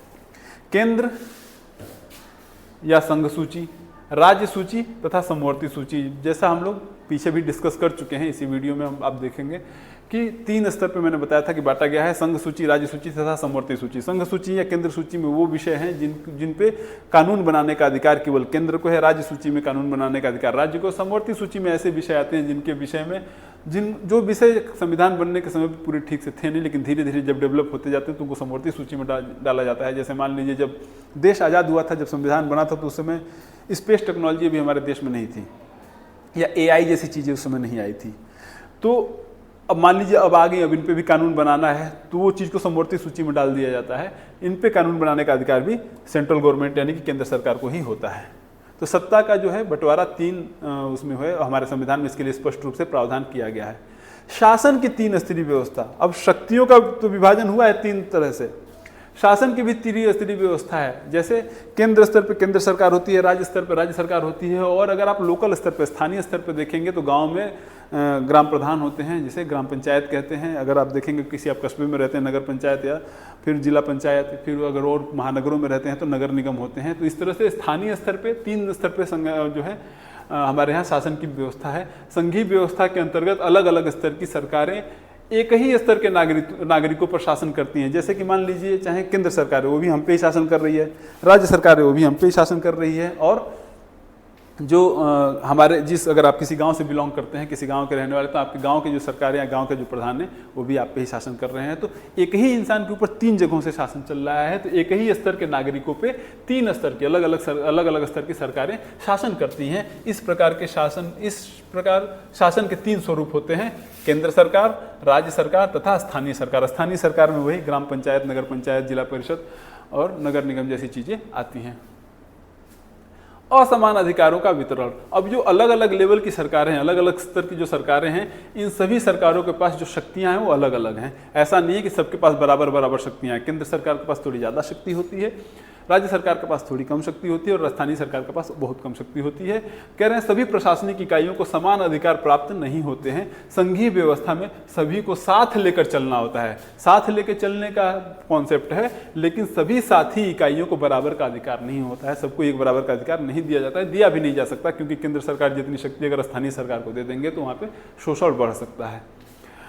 सरकार की दोनों स्तरों की सहमति, अब केंद्र जो हमारा संघीय शासन व्यवस्था है, वहाँ पे अगर संविधान के अंदर जो संविधान का मौलिक स्वरूप है, संविधान के मौलिक प्रावधान है, संविधान के मौलिक प्रावधानों को किसी एक स्तर की सरकार अकेले नहीं बदल सकती है। अगर संविधान के मौलिक प्रावधानों को बदलना है तो दोनों स्तर की सरकारों का जो है परमिशन लगेगा, यानी दोनों स्तर की सरकारों से हमें राय लेनी पड़ेगी, यानी केंद्र सरकार भी, राज्य सरकार का भी अनुमति होनी चाहिए, तब जाकर संविधान के मौलिक प्रावधान। कुछ प्रावधान ऐसे हैं जो बदले जा सकते हैं, लेकिन मौलिक प्रावधान जो है वो केवल एक स्तर की सरकार अकेले नहीं बदल सकती है, उसके लिए दोनों स्तर की सरकारों की जरूरत होती है। यह व्यवस्था भारत में भी है, यहाँ भी संसद अकेले व्यवस्था में बदलाव नहीं कर सकती है। अगला जो है क्षेत्र अधिकार, संघीय व्यवस्था में संवैधानिक प्रावधानों और कानूनों के क्रियान्वयन की देखरेख में न्यायपालिका महत्वपूर्ण भूमिका निभाती है। अब हमारे देश में जो है विधायिका है, कार्यपालिका है और न्यायपालिका है। विधायिका का मतलब होता है जो कानून बनाते हैं, कार्यपालिका जो है उन कानूनों को पालन करवाते हैं, और उन कानूनों का पालन ठीक से हो रहा है कि नहीं हो रहा है, उसके अंदर कोई कमी तो नहीं आ रही है, उसकी वजह से किसी का शोषण तो नहीं हो रहा है, ये चीज़ें देखने के लिए हमारे देश में न्यायपालिका है। तो न्यायपालिका जो है संघीय व्यवस्था में संवैधानिक प्रावधानों और कानूनों का क्रियान्वयन को, कि वो कानून जो है अच्छे तरह से एक्ट कर रहे हैं कि नहीं कर रहे हैं, ये देखने में महत्वपूर्ण भूमिका निभाती है। केंद्र और राज्य के बीच में शक्तियों का बंटवारे का संबंध है। अगर कोई विवाद होता है, अगर जो भी हमने देखा ना, इनमें शक्तियों का बंटवारा हो रखा है केंद्रों में और राज्यों में, जो सूचियों में देखा था 7वीं अनुसूची में थी, तो उनके बीच में अगर कोई भी विवाद हो जाता है तो उस पर फैसला उच्च न्यायालय या सर्वोच्च न्यायालय में ही होता है, छोटी न्यायालयों में उनका काम नहीं हो सकता है। आइए अगला प्रश्न देखते हैं। अगला प्रश्न जो है 6वें का ही अथवा है। भारत एक धर्मनिरपेक्ष देश है, किन्हीं 2 प्रावधानों के आधार पर, यहाँ पे आधार होना चाहिए, किन्हीं 2 प्रावधानों के आधार पर स्पष्ट कीजिए। तो भारतीय संविधान के 4 प्रावधान ऐसे हैं जिनके कारण भारत एक धर्मनिरपेक्ष राज्य दिखता है। यहाँ पे 2 ही पूछ रहे हैं, पर हमारे संविधान में जो 4 मेन प्रावधान है जिससे दिखता है कि हमारा देश धर्मनिरपेक्ष है, वो हम लोग देख लेते हैं। सबसे पहले राज्य का कोई धर्म नहीं है, हमारा राज्य जो है वो सेक्युलर यानी कि धर्मनिरपेक्ष है। भारतीय राज्य ने किसी भी धर्म को राज्य के धर्म के रूप में स्वीकार नहीं किया है। हमारे देश के संविधान में कहीं नहीं लिखा कि हमारा जो देश है, हमारे देश का धर्म क्या है, हिंदू है, मुस्लिम है, सिख है, जैन है, बौद्ध है, ईसाई है, कुछ भी नहीं लिखा हुआ है। वहीं पे अगर आप देखेंगे तो पाकिस्तान में इस्लाम धर्म को कबूल कर लिया गया कि राष्ट्र का धर्म जो है इस्लाम है, श्रीलंका में बौद्ध धर्म मान लिया गया है, और इंग्लैंड में ईसाई धर्म को मान लिया गया। लेकिन हमारे देश में राष्ट्रीय धर्म के रूप में किसी भी धर्म को मान्यता प्राप्त नहीं है। हमारा देश जो है वो सेक्युलर है, धर्मनिरपेक्ष देश है। क्यों? क्योंकि हमारे देश में किसी भी धर्म को एक राष्ट्रीय धर्म के रूप में स्वीकार नहीं किया गया है। जिसकी जो मर्जी वो धर्म फॉलो कर सकता है। नागरिकों को मौलिक अधिकार है। भारत के देश में सभी नागरिकों को किसी भी धर्म का पालन करने और प्रचार करने की स्वतंत्रता प्रदान की गई है। ये आर्टिकल होते हैं हमारे संविधान में, आर्टिकल या अनुच्छेद कहते हैं। तो अनुच्छेद 25 में लिखा गया है, अनुच्छेद 25 में लिखा गया है कि हमारे देश में नागरिकों को कोई भी धर्म फॉलो करने की और उनका प्रचार करने की स्वतंत्रता है। अब चूंकि कोई भी धर्म आप फॉलो कर सकते हैं, इसका मतलब ये है कि हमारा देश है किसी एक धर्म को सपोर्ट नहीं कर रहा है, एक धर्मनिरपेक्ष राज्य इससे साबित होता है। नागरिक समानता है। भारतीय संविधान में अगर नागरिकों की धार्मिक समानता को सुनिश्चित करना है तो उसको सुनिश्चित करने के लिए जो देश है, हमारे देश का जो कानून है, जो संविधान है, वो हमारे देश में हमारी ज़िंदगी में इंटरफियर इस चीज़ के लिए कर सकता है कि अगर हमारे देश के लोगों की धार्मिक आज़ादी को सुनिश्चित करना हो। तो वही कह रहे हैं कि भारतीय संविधान में नागरिकों को धार्मिक समानता सुनिश्चित करने के लिए शासन को धार्मिक मामलों में दखल देने का अधिकार होता है, अधिकार दिया जाता है, संविधान ने दिया है उनको।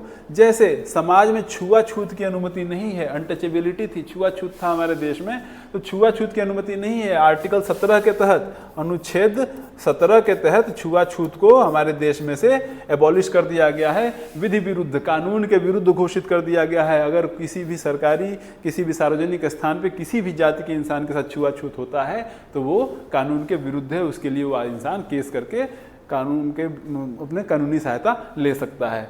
अगला है धर्म में राज्य का दखल। भारतीय संविधान धार्मिक समुदायों की समानता सुनिश्चित करने के लिए शासन को धार्मिक मामलों में दखल देने का अधिकार देता है। कुछ धार्मिक मामलों में शासन जो है दखल दे सकता है अगर धार्मिक समुदायों में समानता को सुनिश्चित करने की जरूरत पड़ी तो।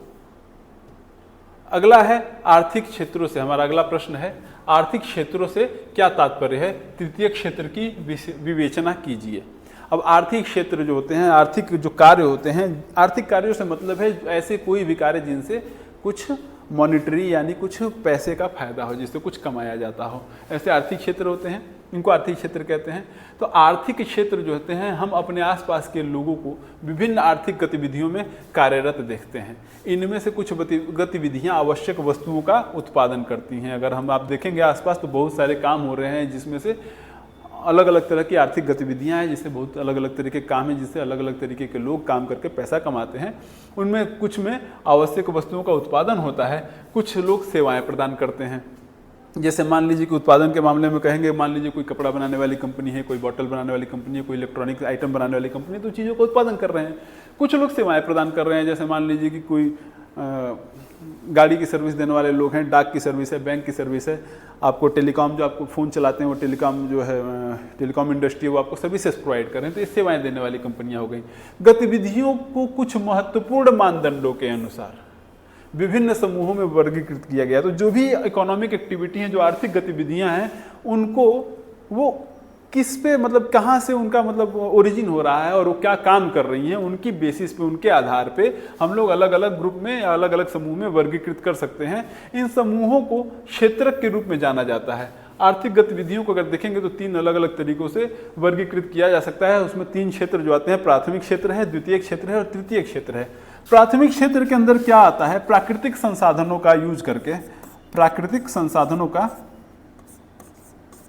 यूज करके हम लोग कोई चीज उगाते हैं। प्राकृतिक संसाधनों को प्राकृतिक रूप से, प्राकृतिक संसाधन को यूज करके प्राकृतिक रूप से अगर हम कोई चीज उगाते हैं तो वो प्राथमिक क्षेत्र के अंदर आता है। इसके अंदर कृषि का क्षेत्र आ जाता है, मत्स्य पालन आ जाता है। जिन चीज़ों को हम लोग अपने हाथ से नहीं बना सकते, उनको नेचर ही बनाती है, प्रकृति ही बनाती है। जैसे मान लीजिए गेहूँ हम अपने हाथ से नहीं बना सकते। गेहूँ को क्या है, हम लोग ज़मीन पे छीटेंगे तो ज़मीन जो है पानी, ज़मीन, खाद और ये सब चीज़ें यूज करके हम लोग, नेचर ही उसे हमें गेहूँ उगा के देगी। तो नेचर से हमें गेहूँ मिल के आएगा, अपने हाथ से नहीं बना सकते। तो ऐसी चीज़ें प्राथमिक क्षेत्र के अंदर आती हैं।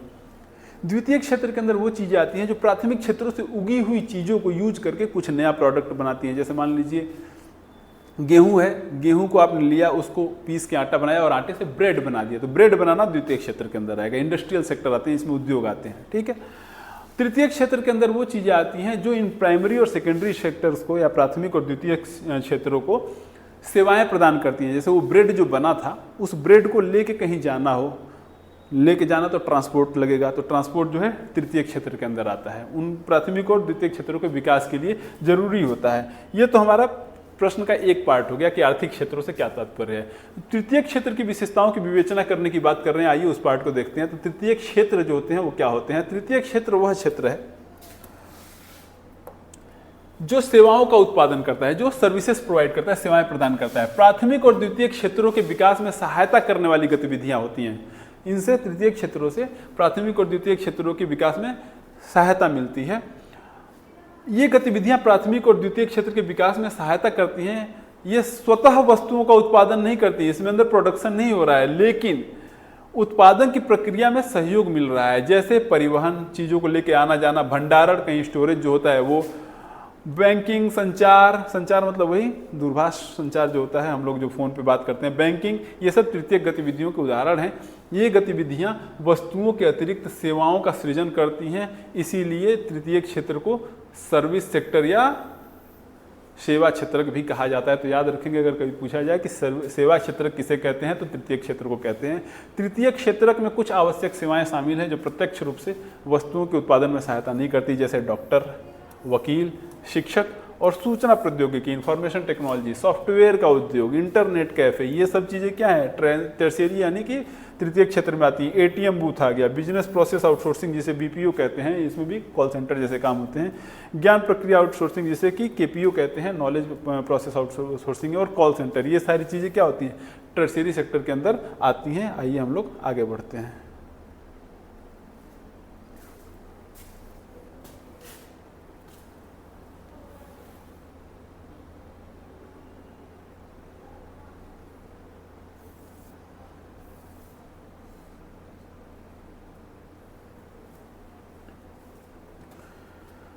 अगला प्रश्न है उपभोक्ता अधिकारों पर संक्षिप्त टिप्पणी कीजिए। उपभोक्ता अधिकारों से मतलब होता है उपभोक्ता यानी कंज्यूमर, जो हम लोग हैं, जो किसी चीज़, कोई भी चीज़ जो बनी है उसको उपयोग कर रहे हैं, उनको खरीद रहे हैं, उसके लिए पेमेंट दे रहे हैं और उनका उपयोग कर रहे हैं, तो हम लोग उपभोक्ता कहलाते हैं। वो कोई भी चीज़ हो सकती है, खाने की चीज़ हो सकती है, कपड़ा हो सकता है, या हमारे टेलीफोन सर्विसेज हो सकती हैं, हमारा जो बिजली आती है हमारे घर में, वो भी चीज़ हम लोग उपभोक्ता के तरीके से यूज़ करते हैं। तो उपभोक्ता अधिकारों के लिए जो है उपभोक्ता सुरक्षा अधिनियम 1986 में बनाए गए थे। ये उपभोक्ता अधिकारों की सुरक्षा के लिए बहुत महत्वपूर्ण हैं। इन्हीं में कानूनी उपाय किए गए हैं। ये जो उपभोक्ता सुरक्षा अधिनियम है, इसी के तहत हम लोगों को कानूनी प्रावधान दिए गए हैं जिससे हमारे अधिकारों की सुरक्षा होती है। इसमें निहित कुछ महत्वपूर्ण उपभोक्ता अधिकार जो हैं वो निम्नलिखित हैं। सबसे पहले सुरक्षा का अधिकार है। तो उपभोक्ताओं को ये अधिकार दिया गया है कि वो ऐसी सभी वस्तुओं की बिक्री से अपना बचाव कर सके जो उनके जीवन तथा संपत्ति आदि के लिए हानिकारक है। तो अगर कोई भी चीज़ आपके जीवन के लिए या आपके पैसे के लिए हानिकारक है तो उसको जो है उसकी बिक्री से अपना बचाव कर सकते हैं, उससे अपने आप को बचा सकते हैं, ये आपका अधिकार होता है। दूसरा जो है यहाँ पे दूसरा अधिकार आएगा, इसको हेडिंग अलग कर लीजिएगा, सूचना पाने का अधिकार। उपभोक्ताओं को सूचना पाने का अधिकार है। उनको यह अधिकार दिया गया है कि वे वस्तुओं तथा सेवाओं के मूल्य की, मात्रा की, गुणवत्ता संबंधी सूचना प्राप्त कर सकें। कि वस्तुओं की जो है, वस्तु या सेवाएं, कोई चीज़ अगर वो खरीद रहे हैं, कोई सामान खरीद रहे हैं या कोई सर्विस ले रहे हैं, तो उसकी गुणवत्ता कैसी है और उसका दाम कैसा, उनके बारे में जानकारी प्राप्त करना उपभोक्ताओं का अधिकार है। कहने का ये मतलब है कि अगर मान लीजिए कोई सामान आप खरीद रहे हैं, उसके ऊपर वो दाम नहीं लिखा हुआ है, तो आप चाहें तो कंज्यूमर फोरम में जाके ये बात कह सकते हैं कि इन लोगों ने अपनी चीज़ पर अपना दाम नहीं लिखा, हमें दाम पता नहीं चल पा रहा है, हमें अधिकार है ये चीज़ का। ठीक है।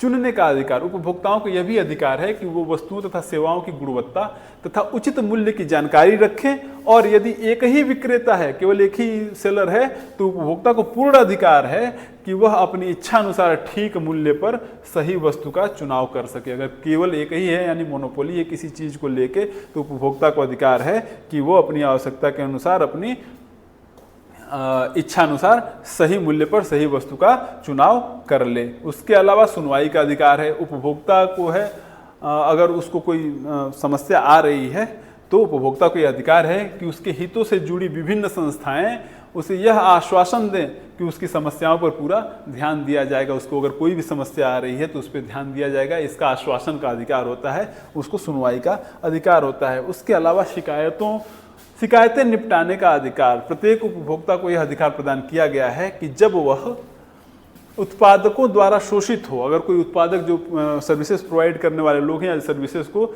बनाने वाले लोग हैं, अगर वो लोग उपभोक्ता को प्रताड़ित कर रहे हैं, शोषण कर रहे हैं उसका, अथवा ठगा हुआ, उसको ठग रहे हैं, ठगा हुआ अनुभव करे, तो उसकी शिकायत कर उनके हक में ठीक प्रकार से समाधान हो, यानी वो उसकी शिकायत कर सके और उसके मतलब उपभोक्ता के हक में फैसला आए, ये भी अधिकार उपभोक्ता को होता है। आइए अगला प्रश्न देखते हैं। भारत के चीनी उद्योग का वर्णन कीजिए।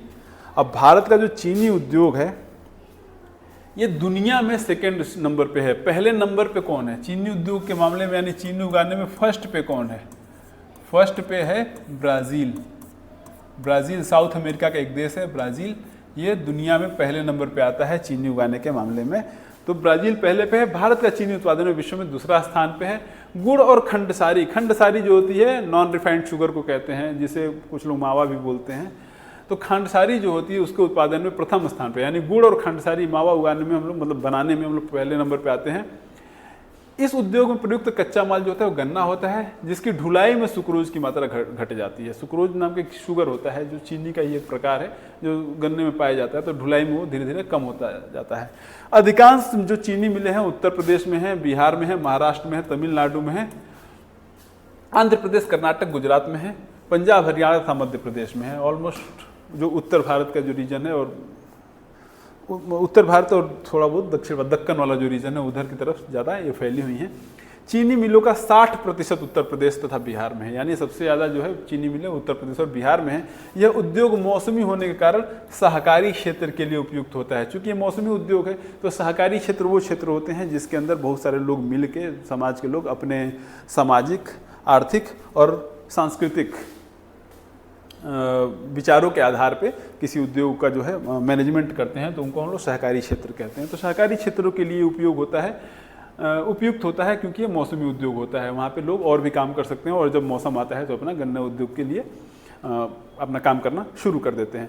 पिछले कुछ वर्षों में चीनी मिलों की संख्या दक्षिण और पश्चिमी राज्यों में विशेषकर महाराष्ट्र में बढ़ी है। तो कुछ वर्षों में दक्षिण और पश्चिमी राज्यों में, मतलब वही तमिलनाडु, आंध्र प्रदेश और महाराष्ट्र वाला जो रीजन है वहाँ पे बहुत ज़्यादा बढ़ गई है। क्यों? क्योंकि वहाँ पे गन्ने में अधिक सुक्रोज की मात्रा है, यानी वहाँ के गन्ने से ज़्यादा चीनी निकलती है। वहाँ की जलवायु जो है थोड़ी ठंडी है, गुड़कारी है, मतलब वहाँ पे गर्मी थोड़ी कम पड़ती है। और सहकारी समितियों की सफलता है, वहाँ पे सहकारी समितियाँ थोड़ी ज़्यादा सक्सेसफुल हैं, तो इसलिए वहाँ पे जो है थोड़ी ज़्यादा अच्छी धीरे धीरे करके वहाँ पे इंडस्ट्री बढ़ती चली जा रही है गन्ने वाली। एक अदर में क्वेश्चन आ रहा है, अथवा में क्वेश्चन आ रहा है और करके, भारत में सड़क परिवहन के विकास का परिचय दीजिए।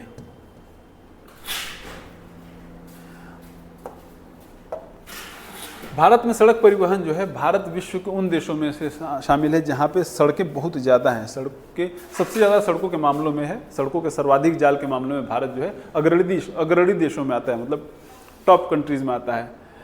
वर्ष 2020-21 के अनुसार भारत में सड़कों का लगभग 62.16 लाख किलोमीटर के क्षेत्र में जाल फैला हुआ है, मतलब 62.16 लाख किलोमीटर की सड़कें हमारे देश में। ये वर्ष 2020-21 का डेटा है, अभी और बढ़ गया है, अराउंड 64 लाख के आसपास हो गया है, जिनमें एक्सप्रेसवे हैं, राष्ट्रीय मार्ग हैं, राजमार्ग हैं, माध्यमिक या क्षेत्रीय सड़कें हैं और अन्य शहरी और ग्रामीण सड़कें आती हैं। ये सब अलग अलग कैटेगरी में बांटी गई हैं, जिनका जो है कंट्रोल अलग अलग संस्थाओं के हाथ में होता है। भारत में सड़क परिवहन अगर की बात करें तो ये रेल परिवहन से पहले शुरू हो गया था। सड़क परिवहन तो बहुत सदियों से है, रेल परिवहन तो बहुत बाद में अंग्रेज लेके आए थे। निर्माण तथा व्यवस्था की दृष्टि से रेलवे की तुलना में सड़क परिवहन अधिक सुविधाजनक है। मतलब सड़क अगर बनाने की बात करें तो रेलवे ट्रैक बिछाने में बहुत ज़्यादा मुश्किल आती है, फ्लैट सरफेस चाहिए और प्लस बहुत ज़्यादा खर्चा लगता है। लेकिन अगर सड़क की बात करें तो सड़क परिवहन जो है उतना ज़्यादा खर्चे की चीज़ नहीं है, किसी भी जगह पे बनाया जा सकता है उसको आसानी से, चाहे पहाड़ी एरिया हो, वहाँ पे दुर्गम जगहों पे भी आसानी से सड़क बनाई जा सकती है। इन कंपैरिजन, मतलब रेलवे के कंपैरिजन में आसानी से सड़क बनाना आसान नहीं है, लेकिन रेलवे के कंपैरिजन में, रेलवे ट्रैक बिछाने के कंपैरिजन में थोड़ा आसान होता है। आर्थिक सर्वेक्षण 2022-23 के अनुसार भारत में सड़कों का जाल लगभग 63.32 लाख किलोमीटर का हो गया है। अब देश की जो सड़कें हैं, भारत में जो क्षमता के आधार पर सड़कों का वर्गीकरण किया गया है, तो क्षमता के आधार पर सड़कों का वर्गीकरण 6 वर्गों में किया गया है। सबसे पहले स्वर्णिम चतुर्भुज महाराजमार्ग होते हैं, स्वर्णिम चतुर्भुज और क्या कहते हैं, north south east west corridor, इस तरह के जो बहुत बड़ी बड़ी सड़कें जोड़ी गई थी। इनका जो मेन पर्पज़ था, इनका मेन जो उद्देश्य था इसको बनाने का, वो ये था कि देश के सारे ऐसे बड़े नगर, मेगा सिटीज़ को आपस में एक दूसरे से जोड़ दिया जाए, जिनकी जनसंख्या, मेगा सिटी ऐसे शहर होते हैं जिनकी जनसंख्या 10 लाख से अधिक होती है। तो भारतीय राष्ट्रीय राजमार्ग, भारत के राष्ट्रीय राजमार्ग प्राधिकरण के अंडर में आता है स्वर्णिम चतुर्भुज महाराजमार्ग। ये भारत के 4 प्रमुख महानगरों दिल्ली, कोलकाता, चेन्नई और मुंबई को आपस में जोड़ता है। 6 लेन की सड़कों से ये आपस में जोड़ता है, जिसको स्वर्णिम चतुर्भुज परियोजना के तहत स्वर्णिम चतुर्भुज परियोजना कहते हैं। उसके अलावा ये पोरबंदर से लेके उधर अरुणाचल प्रदेश तक और क्या कहते हैं श्रीनगर मानी कि कश्मीर से लेके कन्याकुमारी तक 1-2 और सड़कें होती हैं जो बहुत बड़ी हैं, इसी परियोजना के अंदर आती हैं। उसको कहते हैं north south east west corridor, यानी कि उत्तर दक्षिण पूर्व पश्चिम गलियारा कहते हैं। तो ये देश के सभी बड़े शहरों को आपस में जोड़ने का काम करता है। इसका जो है, इसका कंट्रोल जो है और इसके बारे में इसका डेवलपमेंट की जिम्मेदारी राष्ट्रीय राजमार्ग प्राधिकरण की होती है। दूसरे नंबर पे आते हैं राष्ट्रीय राजमार्ग। देश के यहाँ पर राष्ट्रीय, यहाँ पर टॉप बड़ी की मात्रा होती है, ध्यान दीजिएगा। राष्ट्रीय राजमार्ग देश के दूरस्थ भागों को, दूर दूर एक दूसरे से बहुत दूर जो हैं दूरस्थ भागों को जोड़ने वाली सड़कें इसके अंडर में आती हैं। ये भी राष्ट्रीय राजमार्ग प्राधिकरण के अंतर्गत आता है। इसका विकास की और इसके मेंटेनेंस की, इसके रख रखाव की जिम्मेदारी जो है राष्ट्रीय राजमार्ग प्राधिकरण के पास होती है। तीसरी कैटेगरी आती है राज्य राजमार्ग। ये राज्य की राजधानियों को राज्य के जिला मुख्यालयों से जोड़ता है, यानी कि हमारा जो उत्तर प्रदेश से अगर बात करें तो लखनऊ को हमारे जिले यानी देवरिया से जोड़ने के लिए जो राजमार्ग होगा वो राज्य राजमार्ग के अंदर आता है। इसको है राज्य सरकार संचालित करती हैं, इसका विकास और रखरखाव राज्य सरकार के द्वारा किया जाता है। उसके अलावा अगली जो कैटेगरी आती है वो है जिला सड़कें। जिले के विभिन्न प्रशासनिक केंद्रों को जिले से जोड़ती हैं। अलग अलग जो प्रशासनिक केंद्र हैं उनको ये जिले से जोड़ती हैं। इसकी जिम्मेदारी जिला परिषद के पास होती है। उसके अलावा आती हैं सीमांत सड़कें। सीमांत सड़कें मतलब बॉर्डर एरिया की जो सड़कें होती हैं, स्पेशली जो है नॉर्थ ईस्ट जो रीजन है हमारा, अरुणाचल प्रदेश असम वाला जो रीजन है जहाँ पे चाइना और बांग्लादेश का बॉर्डर लगता है, वहाँ की भी सड़कों का विकास स्पेशली इनके द्वारा किया जा रहा है। इसके लिए सीमा सड़क विकास बोर्ड, जिसको BRO कहते हैं, बॉर्डर रोड सीमा सड़क बॉर्डर रोड ऑर्गेनाइजेशन करके है, उनके अंतर्गत ये सारी सड़कें आती हैं। सीमांत सड़कों को बनाने की जिम्मेदारी सीमा सड़क विकास बोर्ड के BRO के अंडर में आती है। उसके अलावा अन्य सड़कें जो हैं गाँव को शहरों से जोड़ने वाली जो सड़कें उनको अन्य सड़कों की कैटेगरी में डाल देते हैं। जैसे प्रधानमंत्री सड़क योजना के तहत ये अन्य सड़कें जो हैं वो आती हैं।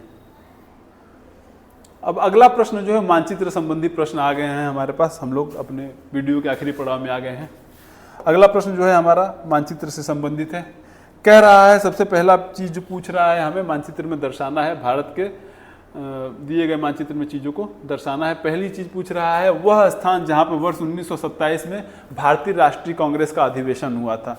तो भारतीय राष्ट्रीय कांग्रेस का अधिवेशन जो हुआ था वो मद्रास में हुआ था 1927 में। और 1927 का अधिवेशन इसलिए जरूर मतलब थोड़ा इंपॉर्टेंट है, पूछा क्यों जा रहा है 1927 ही क्यों पूछा जा रहा है, अधिवेशन तो ढेर सारे हुए थे, उनमें से कुछ अधिवेशन बहुत इंपॉर्टेंट हो जाते हैं। तो 1927 वाला इंपॉर्टेंट इसलिए है क्योंकि इसमें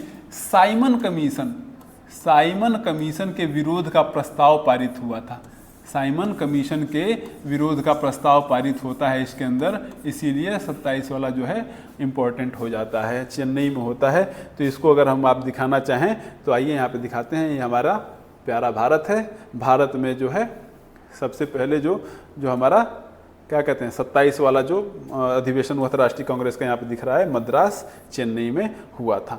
आइए आगे बढ़ते हैं, अगला प्रश्न देखते हैं। अगला प्रश्न कह रहा है वह स्थान जहाँ पे जलियांवाला बाग की घटना घटी थी। जब रॉलेट एक्ट का विद्रोह हो रहा था 1919 में विद्रोह शुरू हुआ, उसी विद्रोह के दौरान जलियांवाला बाग जो कि पंजाब में है, अमृतसर के पास है, वहाँ अमृतसर में है, जहाँ पे जलियांवाला बाग में वहाँ पे लोगों को एक बड़े से पार्क के अंदर बंद कर दिया गया था, जिसकी ओपनिंग बहुत नैरो थी, और वहाँ पे जनरल डायर था, उसने निर्दोष लोगों के ऊपर गोलियां चलवा दी थी। ये भी घटना 1919 में हुई थी। चूँकि जलियांवाला बाग जो है पंजाब में है तो इसकी लोकेशन हम लोग आप आइए देख लेते हैं। ये पंजाब में, यहाँ पे जलियांवाला बाग, अमृतसर पंजाब में है।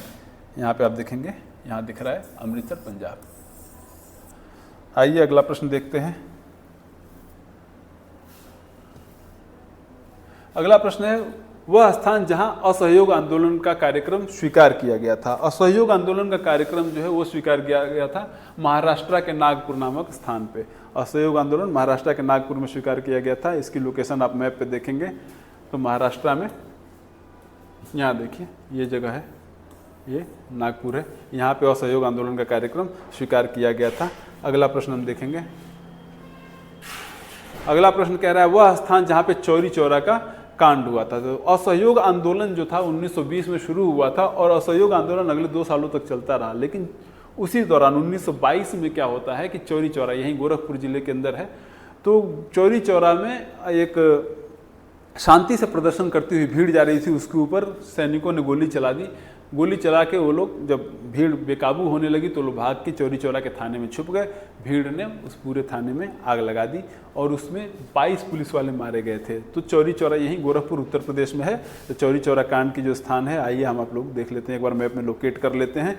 ये रहा हमारा चौरी चौरा जो कि गोरखपुर में है। चौरी चौरा ये जगह है उत्तर प्रदेश में। अगले प्रश्न पे बढ़ते हैं।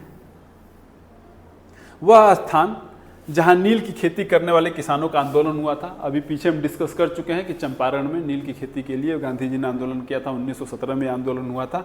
चंपारण हमारा बिहार में है। आइए हम लोग उसकी लोकेशन देख लेते हैं कहाँ पे है। चंपारण आप देखेंगे यहाँ पे बिहार में चंपारण नाम की जगह पे नील की खेती करने वाले किसानों का विद्रोह हुआ था। आइए अब अगला प्रश्न देखते हैं। अगला प्रश्न भी मैप बेस्ड ही है, मानचित्र से आधारित है। इसमें क्या है, नेशनल कॉर्बेट पार्क को हमें दिखाना है स्क्वायर के चिन्ह से। पश्चिमी तट पे स्थित एक बंदरगाह को हमें ट्रायंगल के चिन्ह से दिखाना है। शिवालिक श्रृंखला को ऐसे पर्वतों वाले जो चिन्ह दिखाए जाते हैं इस चिन्ह से दिखाना है। गुजरात की राजधानी जो कि गांधीनगर है उसको हम लोगों को ऐसे सॉलिड सर्कल से दिखाना है, और भारत का एक प्रमुख कोयला क्षेत्र जो है उसे कॉपीराइट वाले चिन्ह से हमें दिखाना है। तो नेशनल कॉर्बेट पार्क जो है हमारा, जिसको जिम कॉर्बेट पार्क कहते हैं, ये उत्तराखंड के अंदर है। पश्चिमी तट पे बहुत सारे बंदरगाह हैं, आइए उसमें एक को हम लोग लोकेट कर लेंगे। शिवालिक पर्वत श्रृंखला भी उत्तराखंड से है, वो नेपाल से आगे तक बढ़ती हुई जाती है। गुजरात की राजधानी जो है वो गांधीनगर है, और एक प्रमुख कोयला क्षेत्र, बहुत सारे कोयला क्षेत्र हैं, उसमें से हम लोग आइए लोकेट कर लेते हैं। तो सबसे पहले जो है आप यहाँ पे देखेंगे, सबसे पहली चीज़ हम लोग देखिए नेशनल कॉर्बेट पार्क यहाँ पे स्क्वायर से दिखाया गया, जो कि उत्तराखंड में है। दूसरे नंबर पे ये पूछ रहे थे हम लोगों से कि पश्चिमी घाट पे, पश्चिम मतलब वेस्ट साइड पे कोई पत्तन, तो आप देखेंगे इधर वाले एरिया को ईस्ट कहा जाता है, ये वाला एरिया वेस्ट है, तो west side western coast line पे पत्तन, यानी कि जहाँ पे समुद्री जहाज आके रुकते हैं उनको, तो ये न्यू मंगलोर समुद्री पत्तन है जो कि कर्नाटक के अंदर है।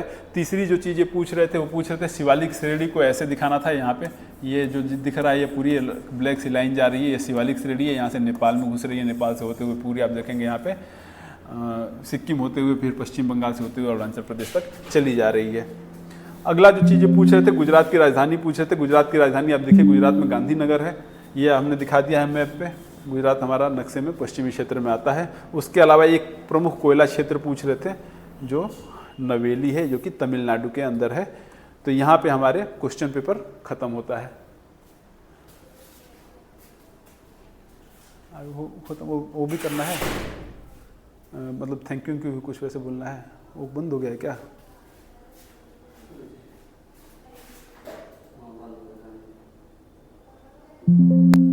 हुआ है ना आखिर में रिकॉर्ड किया, सब खत्म।